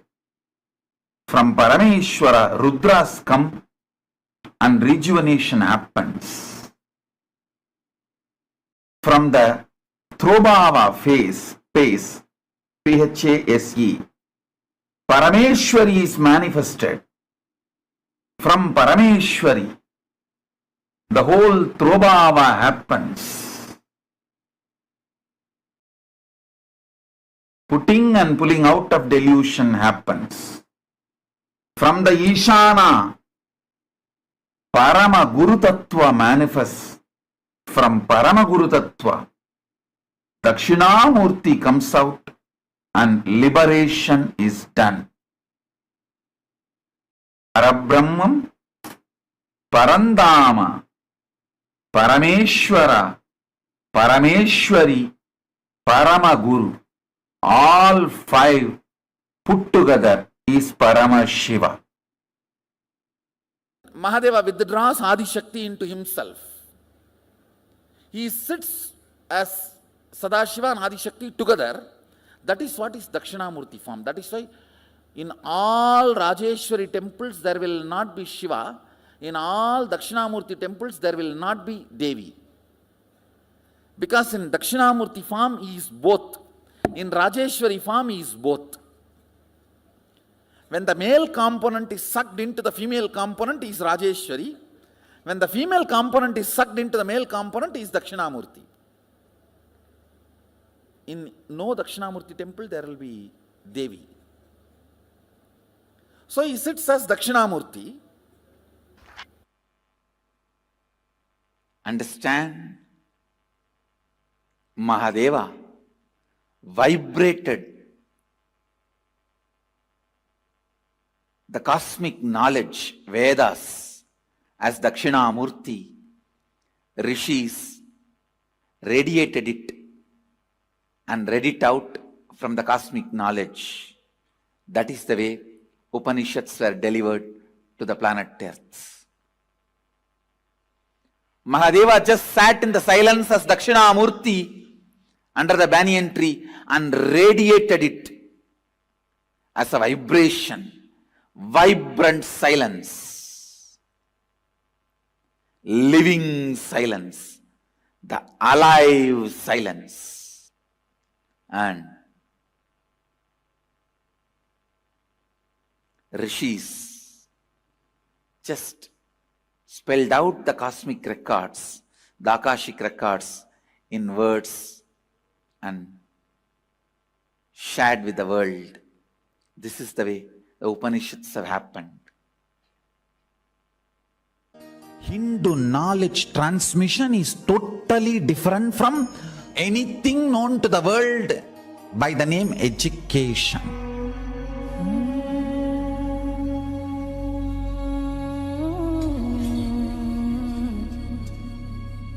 What Paramashiva shared with me, it was like intense cosmic downloading happening.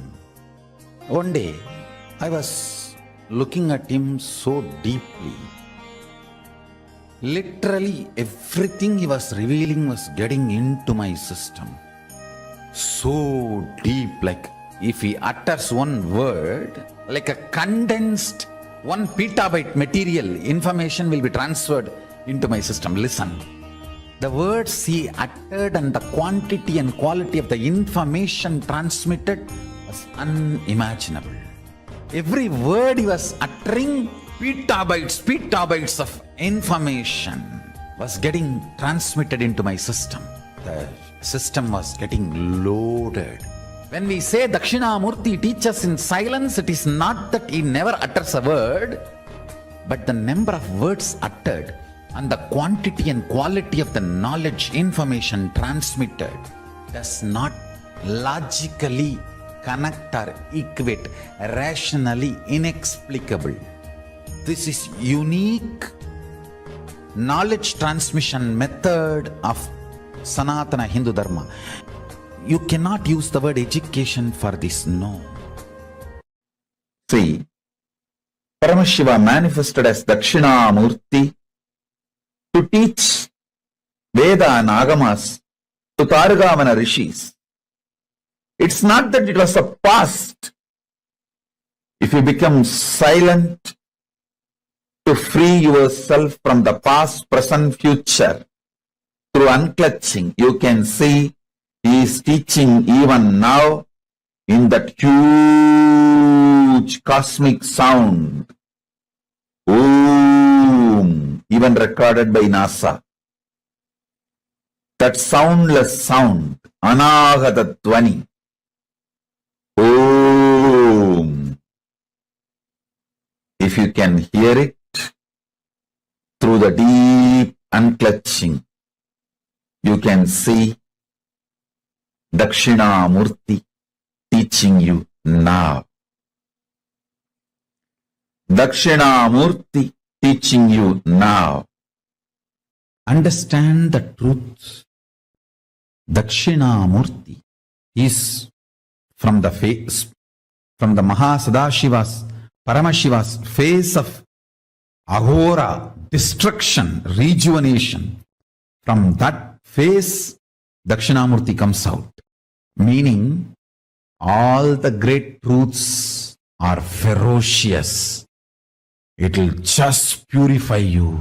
It will just burn all your non-chastity, cheating, silly patterns and conversations with your life. It looks very paradoxical.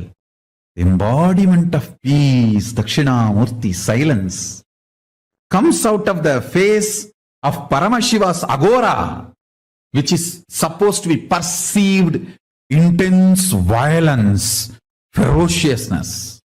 Teacher is the ultimate rejuvenator. Guru is the ultimate rejuvenator. He removes everything you know as you and he manifests everything is real you. The real you swallowing everything you know as you is chastity. Allow the chastity to Paramashiva manifest in you. Wake up when Dakshinamurti teaches. Don't wait for Kalabhairava to come and wake you up. And you need to know both came out of the same face, agora. Maybe Paramashiva always tries to show Dakshinamurti of his agora face. And if you don't listen, then only he has to allow Kalabhairava to manifest. Chastity will never create conflicts. It will bring tremendous fulfillment. If there is a conflict outside, look in, something need to be attended inside. Listen to this clearly. Sound of Dakshinamurti and silence of Dakshinamurti need to be understood in reality. See, the silence of Dakshinamurti is not the soundlessness. Any sound you can only hear in certain decibel. If it goes below that decibel, you can't hear. If it goes above that decibel, you can't hear. Dakshinamurti's silence is above decibel. That decibel which you can't hear, beyond your capability of hearing, that decibel sound is Dakshinamurti's silence. So Dakshinamurti's silence is not soundlessness. It is beyond the sound you can hear. Same way, listen carefully.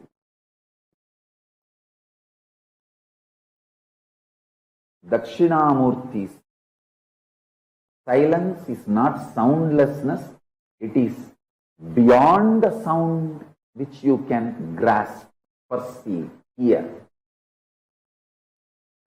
The human ear has a dynamic range of the threshold of 120 to 130 decibel.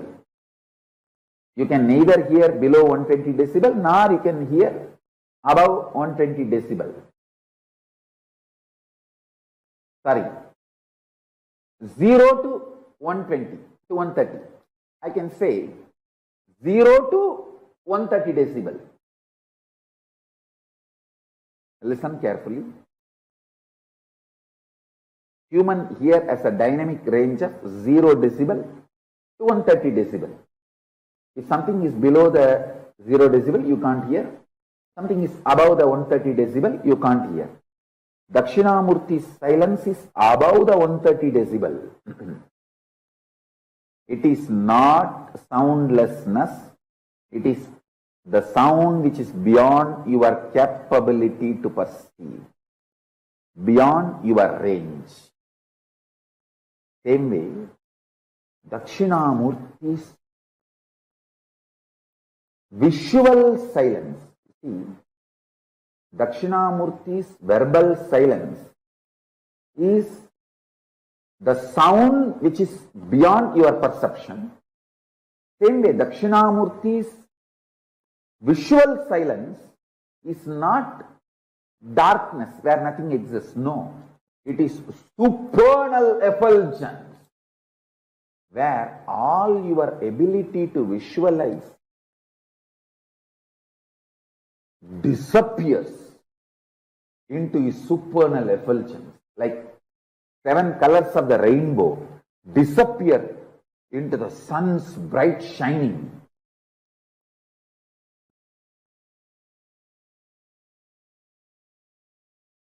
Your ability to visualize dissolves, disappears into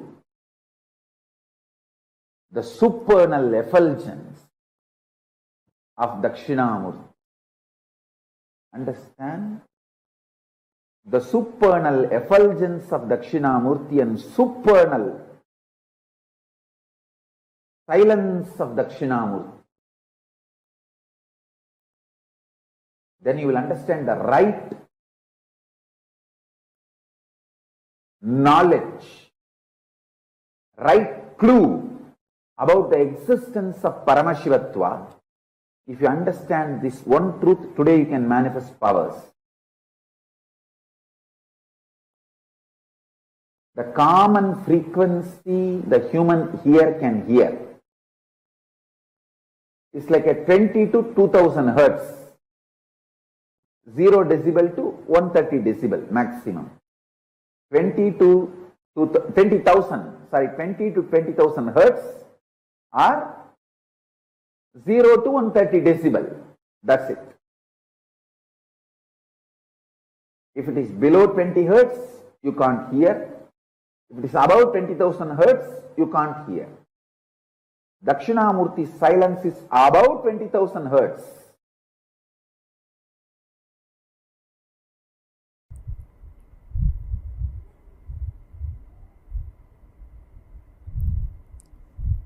When I map down the cosmic silence of Dakshinamurti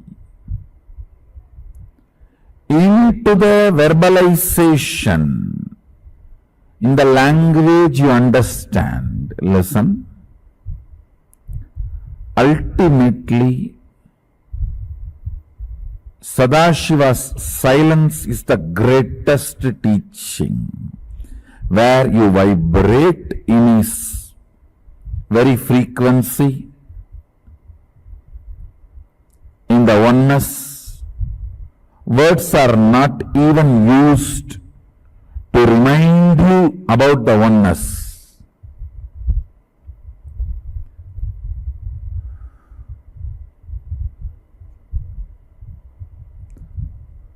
Words used to remind you about the oneness and to put you in oneness also is only plan B, not plan A. Understand?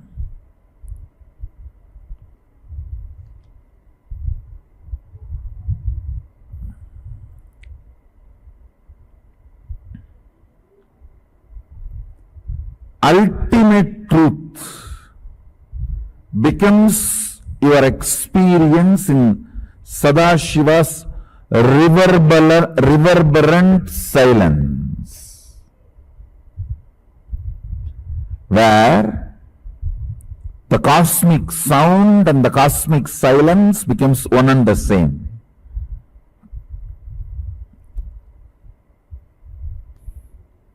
Mauna, understand the word mauna means mana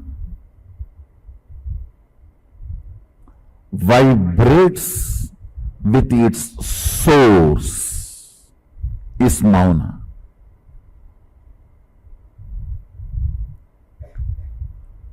Your frequency is so high, so intense, so alive to the cosmic frequency. Words lose its power over you, or words have no meaning. That is the ultimate state. But till you raise to sit without attitude, understand, to experience Sadashiva's silence, you need the space of not having attitude. Understand? Let me explain. Not having attitude. Even while you are sitting, You always hold your victim identity or your authoritative identity. Your inner image should not be active. That is what is Mauna. Mauna means your inner image should not be releasing thought currents from its cognitions.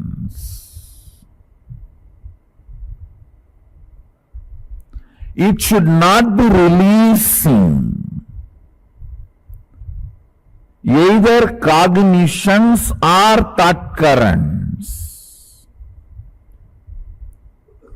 Having inner image while you are sitting is having attitude. You always think attitude means you behave style, brr, brr, brr, and you behave weird. The attitude queens who think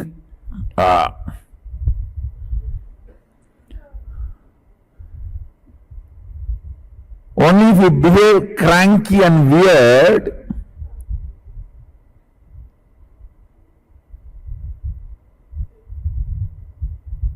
to get attention or because you got attention. To get attention or because you got attention. You think only if you behave weird and stupid, it is attitude. No. Even if you are sitting, if your inner image is active, it is having attitude. To taste Sadashiva's silence, you should drop attitude, inner image. Your inner image should not be active. I tell you, that is simply possible. You just go and sit with our banyan tree, breathe along with banyan tree, that's all. Decide, Mahadeva, see, understand our banyan tree is literally Mahadeva, alive. Mahadeva, I'll breathe along with you, that's all, nothing else.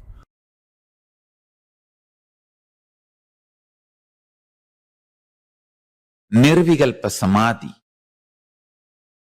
Paramashiva resides in Nirvikalpa Samadhi and radiates it in the form of Dakshinamurti.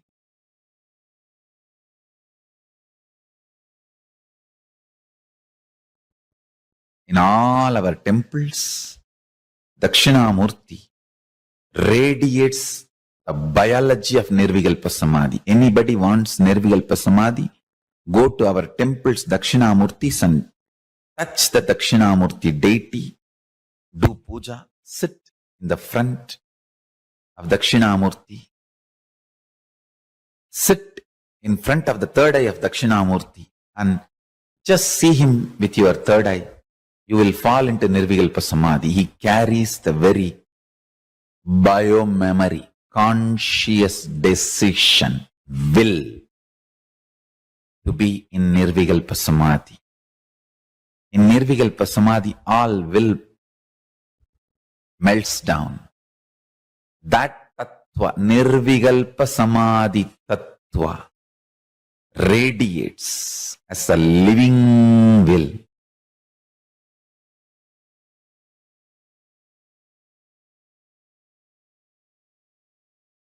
Paramashiva's message directly from Kailasa. Listen.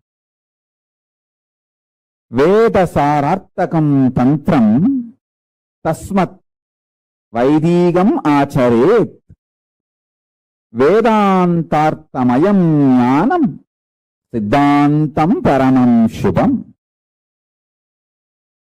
This is a verse from Kamikagama. This is Paramashiva's message directly from Kailasa to all of us. I'll repeat.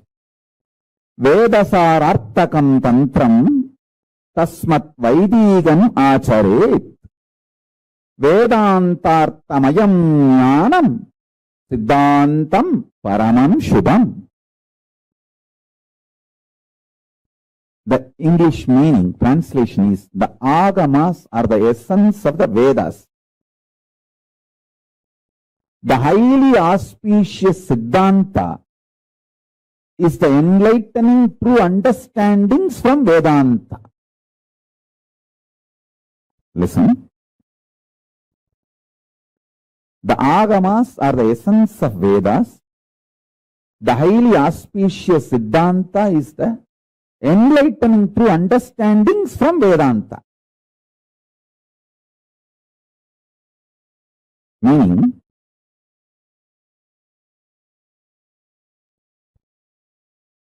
Vedasarartakam tantram tasmat Vaidikam acharet.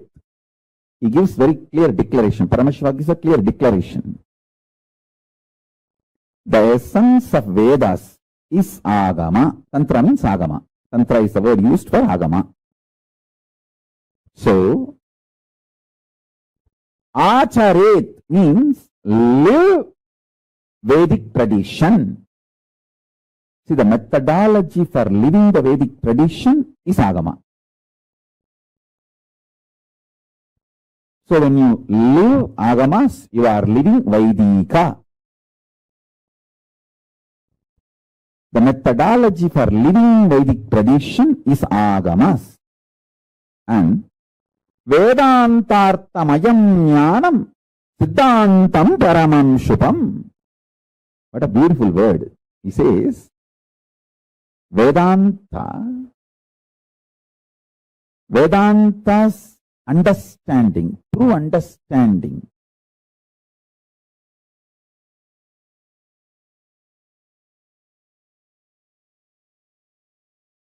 all that collected is Siddhantam. Uses the beautiful word, Siddhantam Paramam Subham. It is ultimate auspiciousness because it is the essence of Vedanta. I'll give the translation in Tamil also. Vedattin sarame agamam, Vedantattin unmayana சாரத்தை வழங்கும் ஞானம்தான் மிக உயர்ந்த சுபமான மங்களமான சித்தாந்தம். I think Paramashiva revealed this to me. This is the fundamental statement for the whole Kailasa, my philosophy and the Sangha. There is so much of noise from all unnecessary corners. One side, enemies of Hinduism, traitors of Hinduism. Hindu enemies and Hindu traitors. The other side, intellectual, but not experienced, enlightened. Those intellectuals who are well read, but not enlightened, Pandits.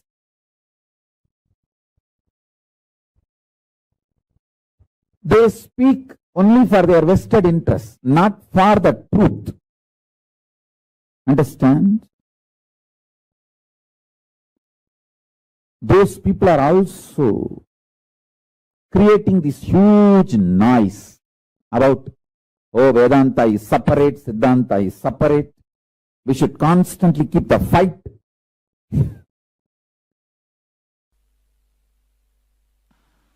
Basic thing is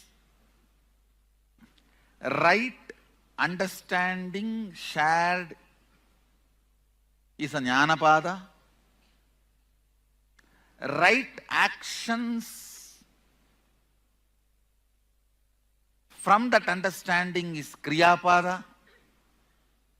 Right alignment to that understanding is yogapada. And celebrating that is charyapada. That is the charya, kriya, yoga, jnana of agamas. Agamas 4 chapters. Understandings is getting established is jnanapada. Actions from that understanding is kriyapada. completely falling in tune with that understanding is Yogapada.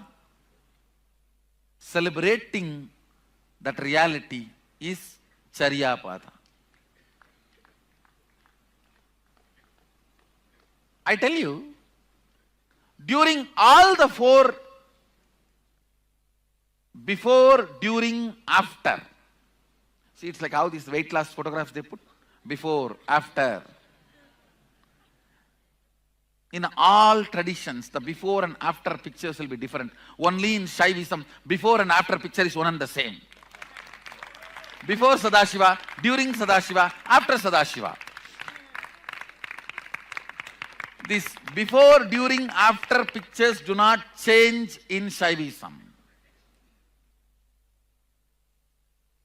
If the before, during, after pictures change, then what about after? Then that also there is a possibility of changing. Then why do you want to achieve a state which is going to change? Simple logic. If before photo is different, during photo is different, after photo is different, then what about the after photo? Who knows what is going to be? Then why do you want to achieve something which is going to be different or changing? Why do you want to waste your time on achieving something which is going to be changing? So understand, these intellectual understandings matter.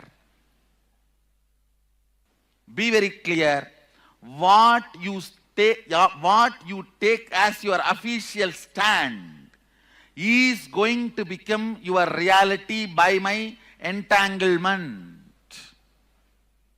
My Shaktini Pada will make that into reality. The slide you decide to hold will be projected as a reality in the projector of your life. Listen intensely. When you decide to celebrate Paramashiva in your body,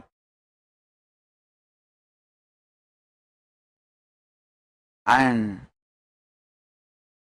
through your Kundalini Shakti, that is called Nithyananda Yoga.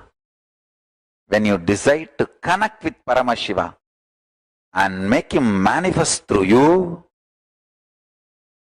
that is called Puja. Anmartha Puja or Parartha Puja, all Kriya Pada and Kriyas. When you decide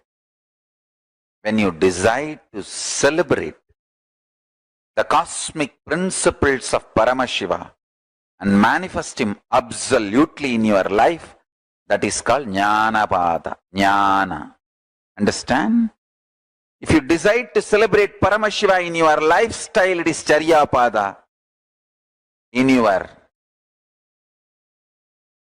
bioenergy, by connecting with him, that is Kriya Pada.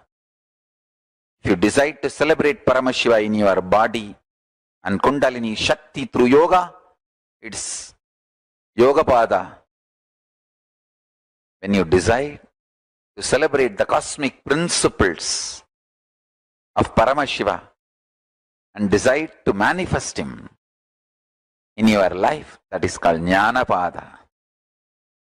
Understand? Charya Pada, Kriya Pada, Yoga Pada, Jnana Pada. All the four is nothing but celebrating Paramashiva. Celebrating Paramashiva. Understand? Nothing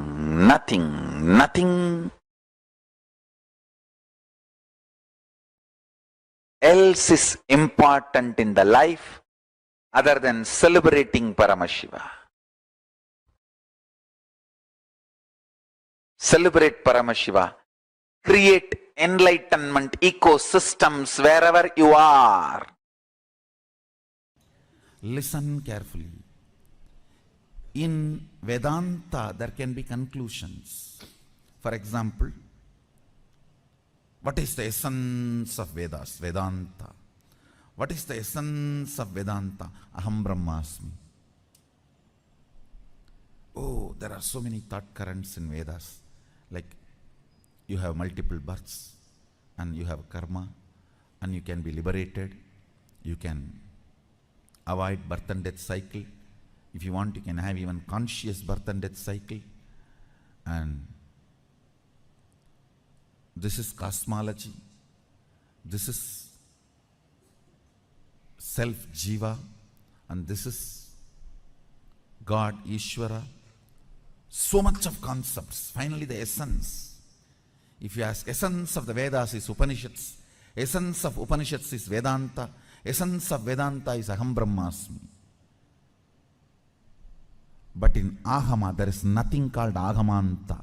You cannot say the essence of Agamas is Sadashivoham and essence of Agamanta is Sadashivatva. You can't say. In Agama, you sitting in Nirvikalpa Samadhi in the space of Sadashivoham and having Shaktinipada with me is as equally as important to morning brushing the teeth as per Sadashiva's instruction. The number of strokes you need to do in morning brushing the teeth is as important as the Shaktinipada, Shaktipada you have with me. So in Agama, there's nothing called Agamanta. Maybe we can say priorities, but not essence. Essence means all the qualities of all these actions should be in that. Vedanta accepts there is something called its essence. Agama does not accept. So every statement I make now is important for you. You can't say end of the session, today's session, oh, the essence of today's session is having Shaktipada with Swamiji. Let me have that. Doesn't work. Shaktipada itself will work only when you understand and cognize everything I am making. Every statement I am making. In Vedanta, because it is a thought current based system, there can be essence.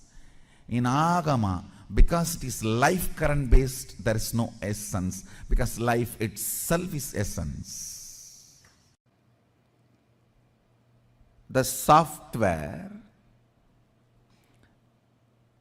given by Sadashiva, received by Devi, adopted by Vishnu to run this universe is Agama. The principles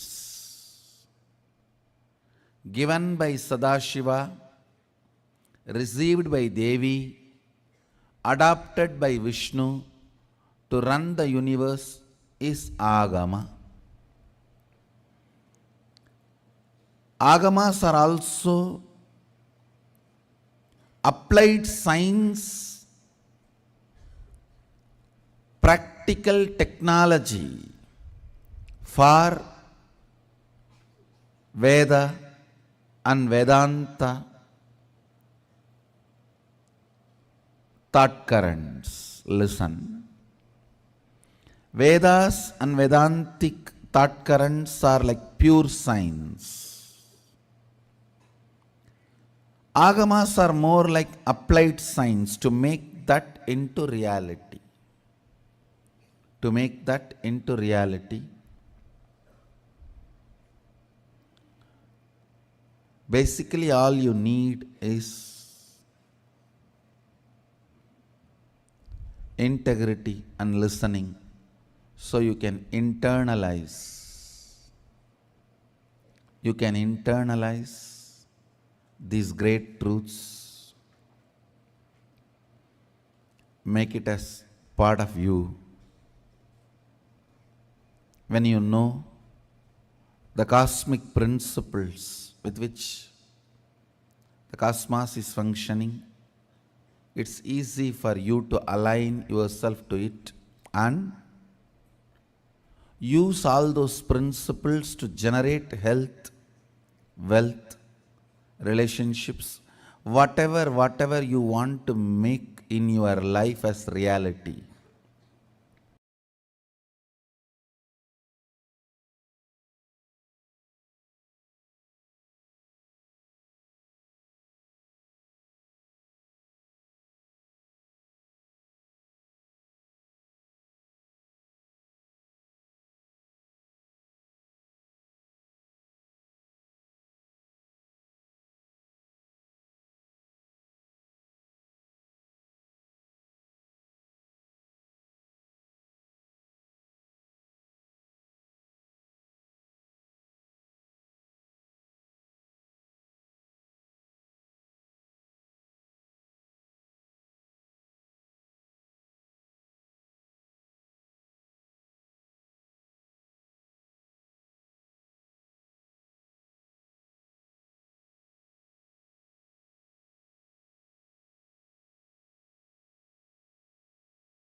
Nithyananda Paramashivoham. That was a wonderful, a beautiful session that all of us just had on Bhagavan Dakshinamurti. Who Bhagavan Dakshinamurti is?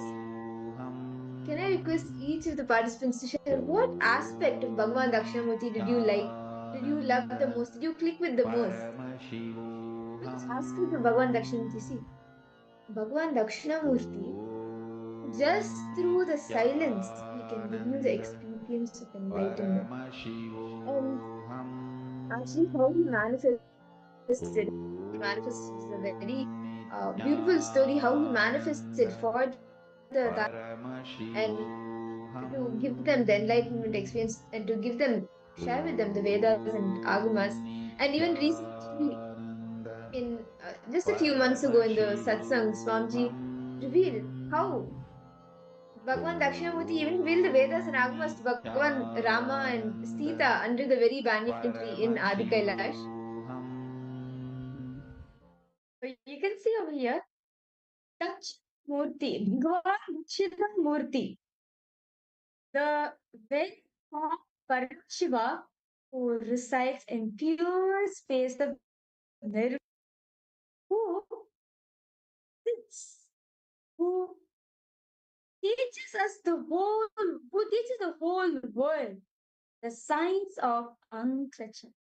Very beautifully in there's a Shastra Pramana, very beautiful in the Vedas and Agamas, described Bhagavan Dakshinamurti as Chitram Vatataror Mole Vridha Shishya Guru Yuva Gurustu Maunam Vyakhyanam Shishyastu Chinna Samshayah.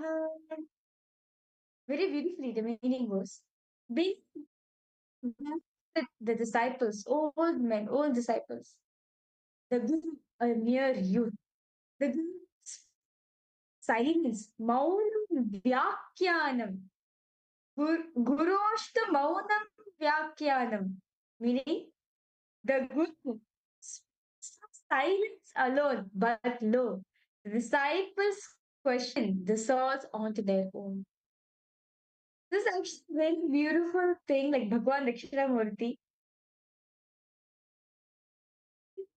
Silence. And understand, silence is as powerful to destroy anything. Right?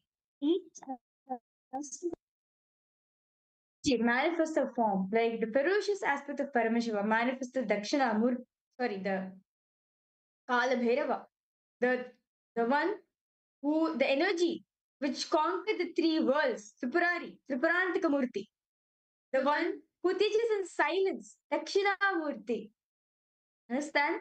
Bhagavan silence is so powerful. He teaches us how to be in a state of nirvikalpa samadhi. Bhagavan Dakshinamurti teaches through the mauna, the silence, manon mauna. Like with his source, he teaches you. And your frequency, like it becomes so high, so intense, so alive, the cosmic frequency that the words have no meaning for you. And that's the ultimate state, the Nirvikalpa Samadhi.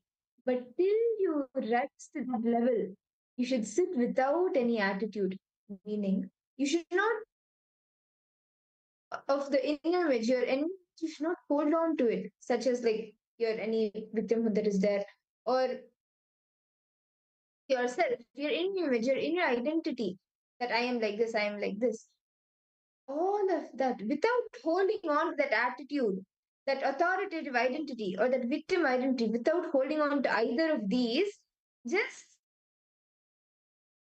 unclutching and just ready to receive, then you'll be able to be blessed with that experience of Nirvikalpa Samadhi directly from Bhagavan Dakshinamurti.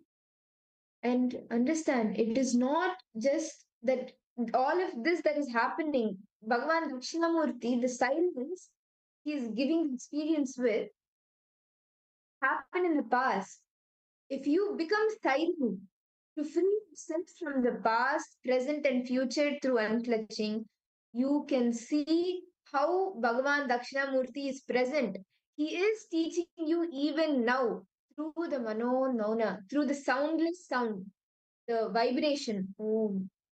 And that is called the Anahata Dvani, the sound which actually even which NASA till date has it like very recently only NASA has been able to even discover this sound, the sound of Om, which vibrates across the Brahmanda, the soundless sound.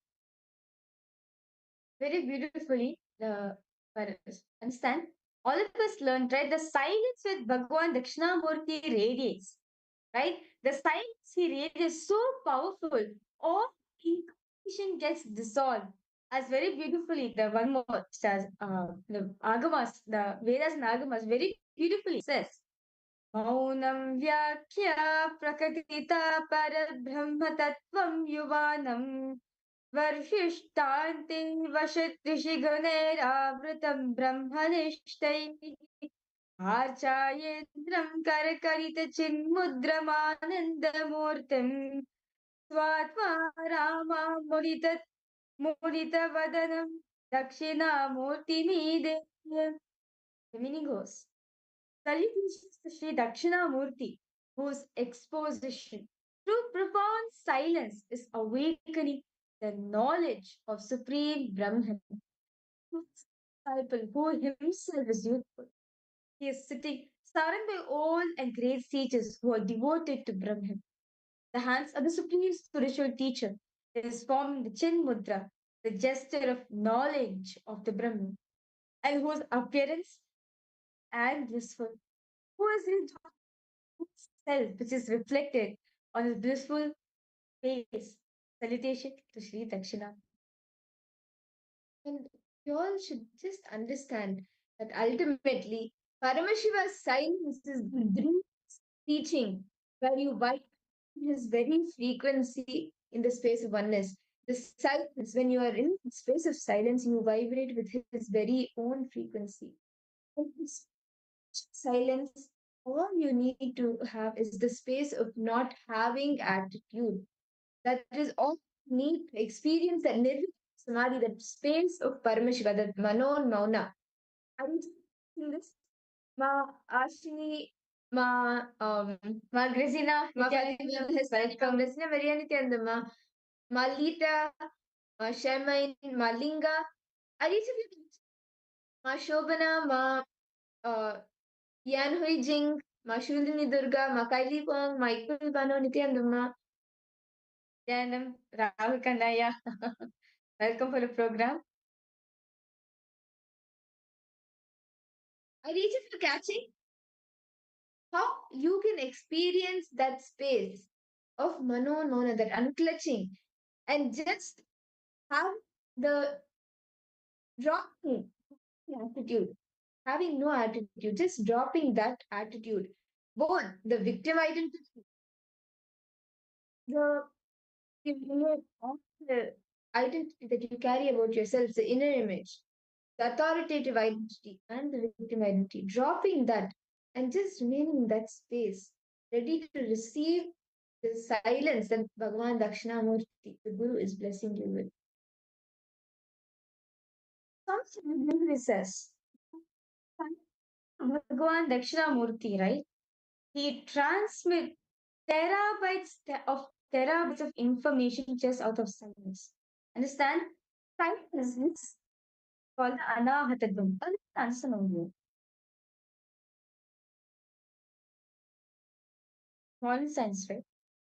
There's something we have the hearing a range, right? So we can only listen to certain frequencies, only from 20 hertz to 20,000 hertz only we can hear, right?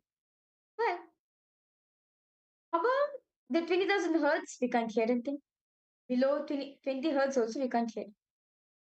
The sound, understand? The sound beyond these is called the anahata dwani, which is the sound which is actually very powerful. Understand, the high sounds, the powerful sounds are radiated beyond this visible range only.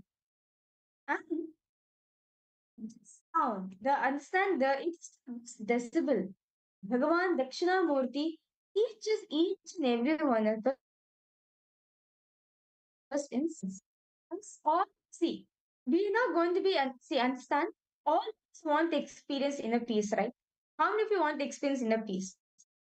All of us, most of us want to experience inner peace. Can I get some of the Muslims who want to experience inner peace? To raise your hands.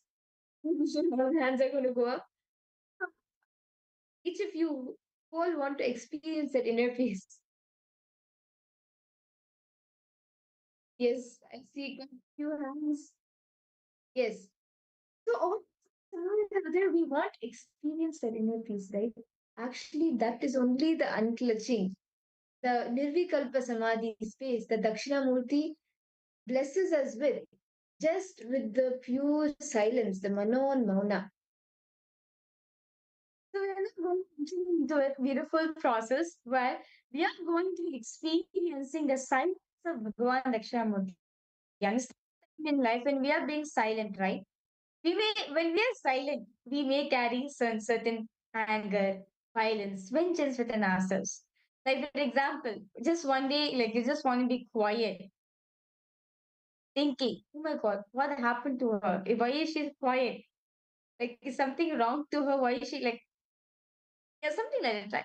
So, but understand silence. Actually, it's two types of silence we need to understand of here. What's just by itself, quiet, but there's too much happening within yourself. There's too much in yourself. You're suppressing it. There's one called silence, where face yourself. It is pure silence. There's no sound at all. There's no emotions happening inside of you.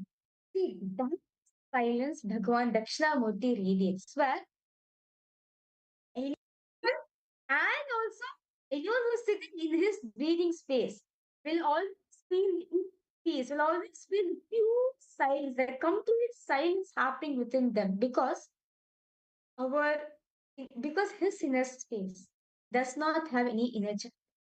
There's, there's no identity, there's no mamakara, there's no ego. That is why when he sits in silence, all of us can experience the pure silence, the pure completion happening within ourselves. Are each of the participants, are each of you catching? Are you able to understand? See, when lots of energy happening in you, like maybe you would have just had an argument with somebody and you would have come and sat. You have choices. You can you remain silent. You can sit and you can have a continuous inner chatter running in you. Oh my God, how can they tell this to me? How can this happen? And how did this entire situation happen? What can I do? Let me what answer to all inner chatter is the violence in you. You silence, as Mahavira was explaining. The silence is unclenching. The thoughts, see, the thoughts will continuously be getting created, sustained, and destroyed. But no, not hold to it. The space of unclutching, nirvikalpa samadhi. It's not happening. Thoughts will be created.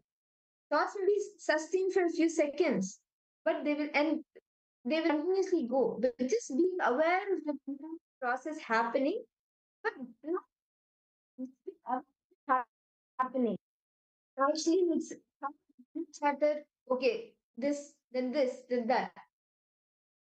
You will just be aware. Okay, this is happening. The thought is being created, sustained. It is being destroyed. And it's happening. You you will not be disturbed by it. Is the space of nirvikalpa samadhi untouchable? Participants, we are now going to be entering into very powerful meditation where all sing the sights of Bhagavan Dakshinamurti. So I request all now start without any attitude, inner image. Just sit. I request all the participants to please settle down and put your work aside. I know many of the participants are also at the same time listening to the program. And just in this, you will be more not think this be 100% protective because this direct teaches us this process will direct infuse completion to your system also infuses energy for you to be active in. Then please settle down. We are now entering into this beautiful process.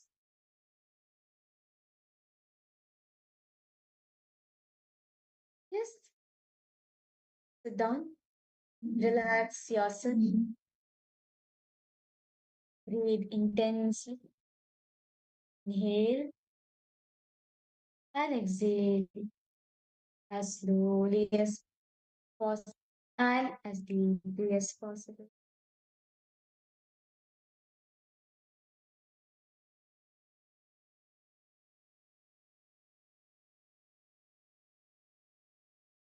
Just block the identity, both the victim identity and the authoritative identity, the inner image, any inner image that you are carrying within you.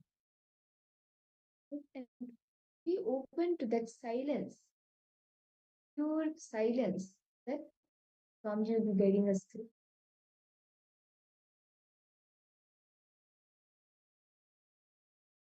While in inner chatter, breathe in and breathe out as slowly as possible and as deeply as possible.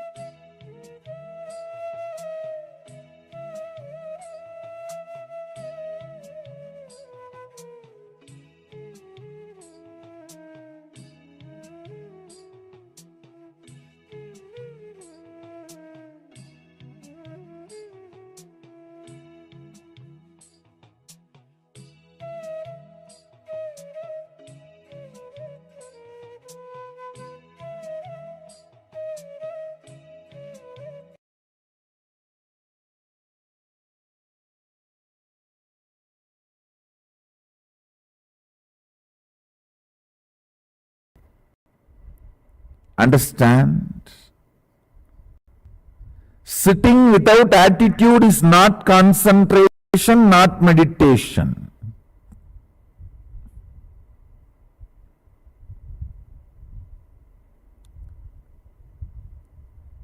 Sitting without active inner image, So if inner image is not active, outer image cannot be active, because everything is centered on that only. No inner image, no outer image, no others image, no life image, nothing. Because if the inner image is not active, all other images cannot be active. It's only after the inner image becomes active, all other images will become active. Sitting without attitude. Sitting without the inner image.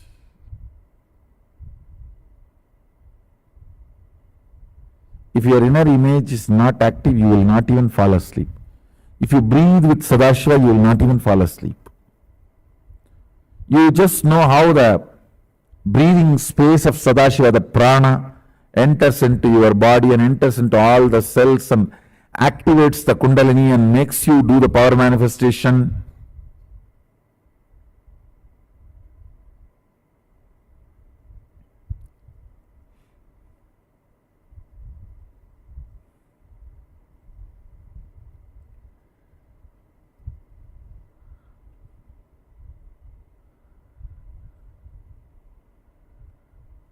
Nothing like Mahadeva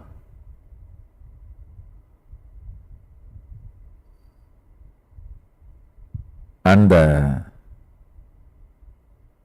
breathing in Mahadeva's breathing space.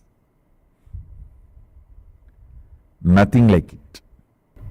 Breathing with Mahadeva, breathing with Sadashiva.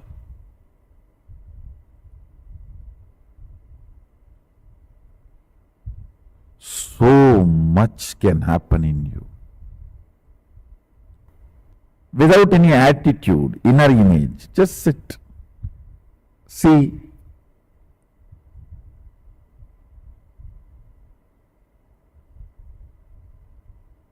Just breathe. The air is breathing. That's it. You will directly experience Kailasa.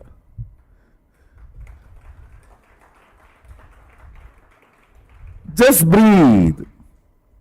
The air is breathing. You will experience Kailasa.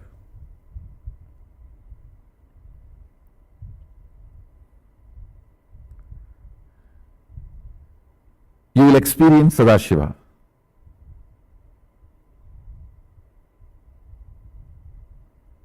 Nothing else. Just breathing. The air is breathing.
Once you learn the knack, it's just a knack.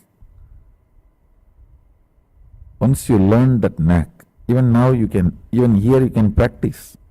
Because my breathing space is more than 6 into 12 feet. My height is 6 and Dvadasanta, 12 feet, 12 into 6. More than 72 feet. 12 times of my height is my breathing space, my prana sarira.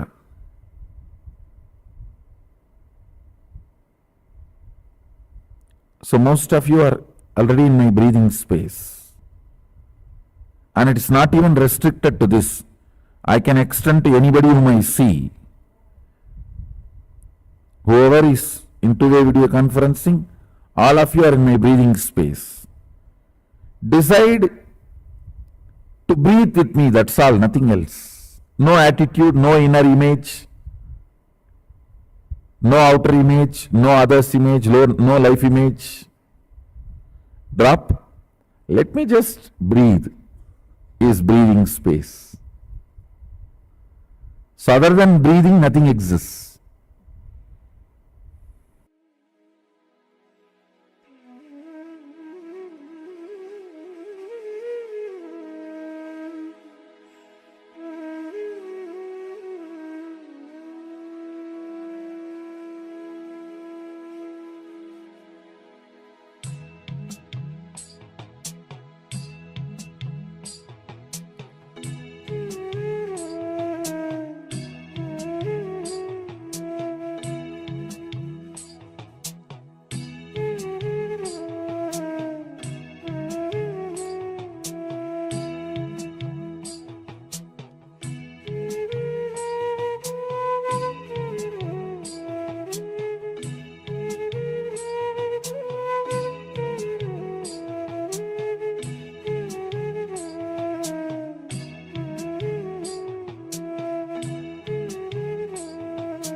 So today, learn breathing, Sadashiva's breathing space.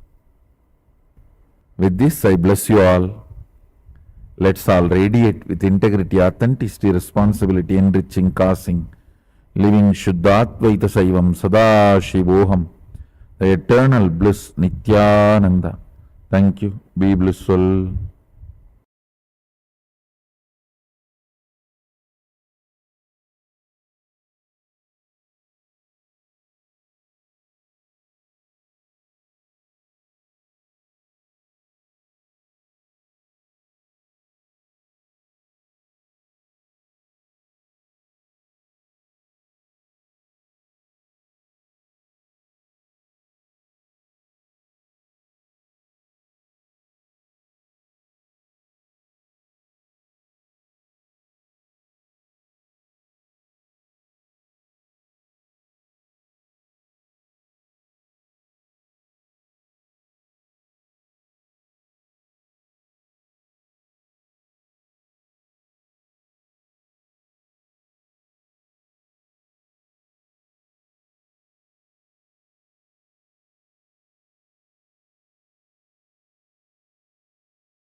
नित्यानन्दं परमसुखदं केवलं ज्ञानमूर्तिं द्वन्द्वातीतं गगनसदृशं तत्त्वमस्यादिलक्ष्यम् एकं नित्यं विमलमचलं सर्वदी साक्षिभूतं भावातीतं त्रिगुणरहितं सद्गुरुं तं Namami. Nithyanandam to each and every participant who have joined us today for the Paramashiva Bhakti series. All the participants who have joined us on Zoom, via Zoom, and also all the other social media platforms. We welcome each and every one of you. And today, throughout the day, all of us have received multiple different powerful cognitions, learned different truths, and now you can experience, you can imbibe those truths. And imbibing those truths is the biology of the guru-disciple relationship. In the last few days, we saw how you can be in the breathing space of Swamiji, breathing space of the Guru. That is the physics of the guru-disciple relationship. Then imbibing the powerful cognitions, living the powerful cognitions. That the biology of the guru-disciple relationship. And just completely opening up to the Guru, surrendering yourself and having the courage to open up to the Guru is the chemistry of Guru disciple relationship. All of these three things you can experience very beautifully. Like in the past few days, all of us are understanding, right, the importance of Guru disciple relationship. The Guru disciple relationship is you being in breathing space with the master. You being in the same breathing space with the master. The Salokya Mukti, right? Being the same breathing space with the master, the ecosystem. Second, the Guru disciple relationship, but you have powerful cognitions in your life. What Swamiji is teaching, whatever is happening, like whatever you're understanding, what the powerful cognitions you're getting. Now, powerful cognitions in your life is the chemistry of the Guru disciple relationship. Third is the biology of Guru disciple relationship. You foremost in the biology of Guru disciple relationships, as Swamiji says, is having the courage to open to the Guru. Having the courage to open to the Guru is the biology of Guru disciple relationship. Where it comes in your way, immediate inspiration comes, you take immediate action for it. As Guru is the center point for it. Guru is the main source of joy from which everything is from. That's the biology of Guru disciple relationship. That bhakti, like that Guru disciple relationship, it gets nurtured through one thing, bhakti, devotion, which is also a way that you can experience success. Because when you protect your bhakti, bhakti protects you. So whatever happens in life, that bhakti, the devotion that you hold on to, that you protect will always be with you. So no matter what happens, you will always be successful because all the downs, you just know, let me surrender myself to Swami. Let me surrender myself to Guru.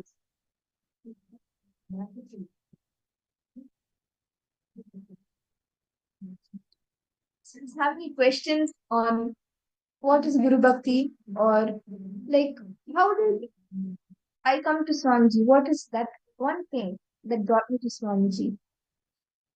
How many of you have this question?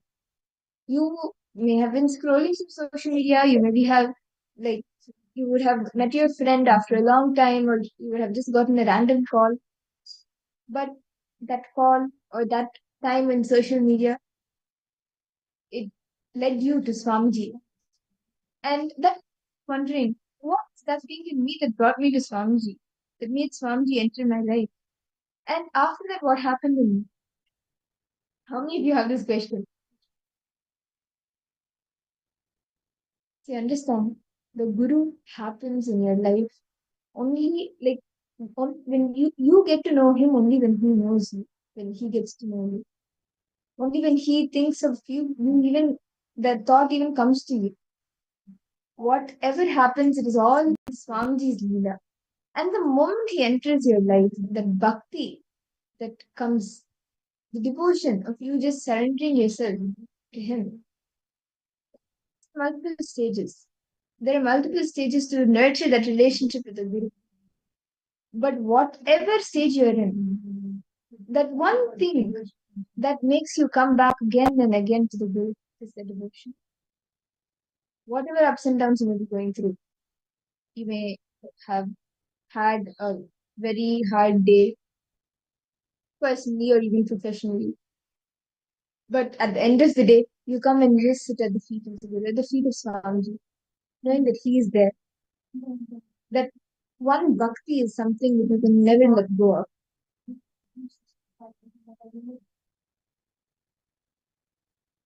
How many of you have had this feeling?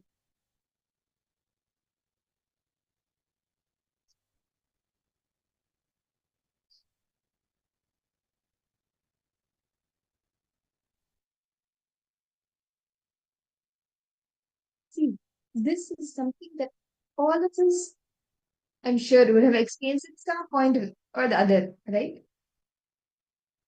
Now, through bhakti, how can we experience success? How can we actually be successful?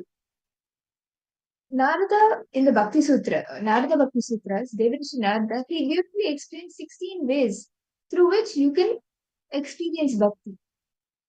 It's through the Sankirtans, through the Smaranam, remembrance of the divine, singing the names of the divine, or even the worshipping the feet of the divine. All the 16 things ultimately makes you experience devotion. And that always makes you successful. So let's watch a beautiful revelation from Swami directly on how you can experience success. Understand, Swamiji says very beautifully. In life, there's two things, right? Or pleasure, right? In life, we always come across situations. We have to choose between right or pleasure. Something which is good for me, something which is right for me, but at the same time, something which I want, my desires, maybe. Right over pleasure, right? Swamiji says, right over pleasure, right? Right. We choose right, you get right and the pleasure. We choose pleasure, you will not get right. And you will get destroyed. You will neither get pleasure, nor you'll get right also. Take an example of this. Guru. Many we come across situations, right? As the Paramashivoham program is coming up and various different things is happening right now. Now all are in kind of a dilemma, right? Okay, what am I supposed to choose? Should I choose Paramashivoham or my job? And during this time only you make it a promotion and all those things, right?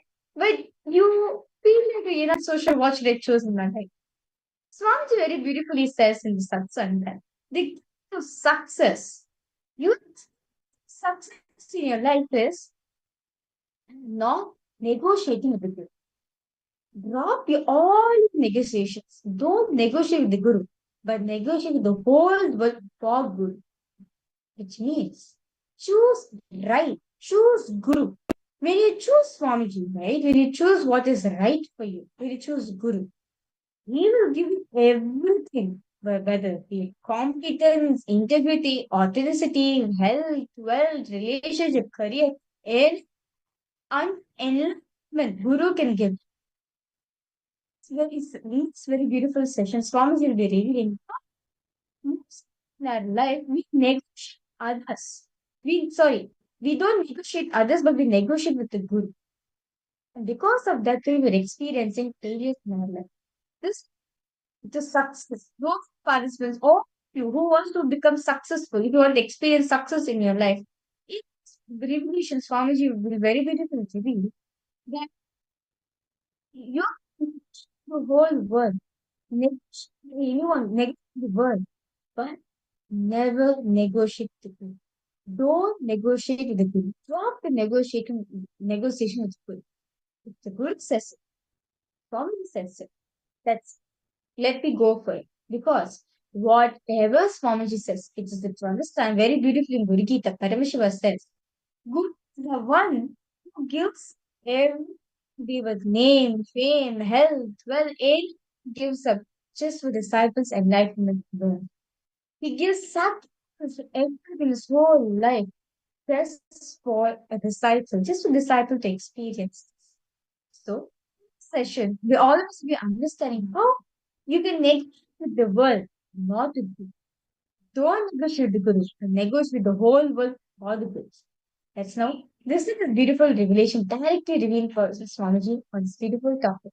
This is a vast Swamiji scheme for each and every one of us. Successful in your life, have all the best things in your life, then this revelation is for you. First, I wanted to tell you the reason why suddenly I decided to come for the satsang. I know for sure if you know my lifestyle, it's really a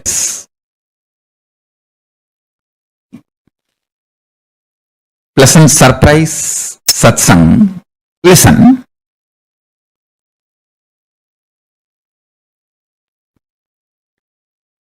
I had some revelations. Arunagiri Ishvara himself revealed. And I heard that as early as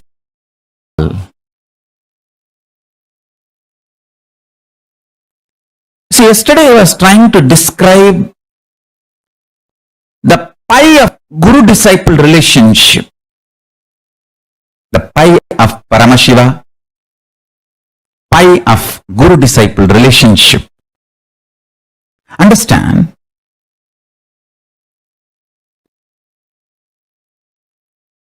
When I use the word pi, I actually mean the original Sanskrit word Akshaya Guna. In the modern English, naturally, there is no other complicated word to tell you. Rational logic conveyed by the word Akshaya Guna. There is no other word. So I chose this pi, equivalent to the word. If you can grasp the original idea Akshaya Guna, that's the best. I'll try to describe that original word Akshaya Guna. See, Guna is a net you can understand, but it is perishable. Means it will be destroyed. Like a whiteness of the milk is nature of milk, but it can be destroyed. Milk can be disintegrated and made to lose that white quality. Even mercury can lose quality. So all guna is chaya, means can be destroyed. There is something which is the plasticity of the plastic, elasticity of the elastic. There is something, some core principles are not Shaya, they are Akshaya Guna. The indestructible, non-replaceable, undilutable. Understand? That core existence of Paramashiva is what I call Akshaya Guna of Paramashiva. If you understand Akshaya Guna of Paramashiva, you will just be Paramashiva. Because Paramashiva is as simple as waking up to the understanding, nothing else. Is a strategy to play with existence as core Akshaya Guna. Let me repeat. Paramashiva is nothing but your existence playing with the strategic decision to be responsible as Paramashiva. If your strategic existence, let me explain. There is existence If a snake comes, move out. If a friend comes, you smile. If an enemy comes, you run. Which goes on strategizing to keep your existence as it believes alive. See, your existence is body. You will protect your body always. If you feel your existence is only your mind, you will protect your identity. Mix of both. You will try to protect both. It's just what you feel as you go on strategizing to protect it. I tell you, there are many for the sake of money. They are ready to even give up their freedom and go to jail because they feel their body is them. They don't have a problem with their identity getting destroyed. Course, or few lakhs, they will kill anyone and go to jail. Their identity, they don't have a value for their identity. They don't feel themselves. Their identity themselves connected only to the body. So if their body is healthy, somewhere given food and sleep and taken care, they are enough for it. They're okay with that. They don't care anything else. I have seen some people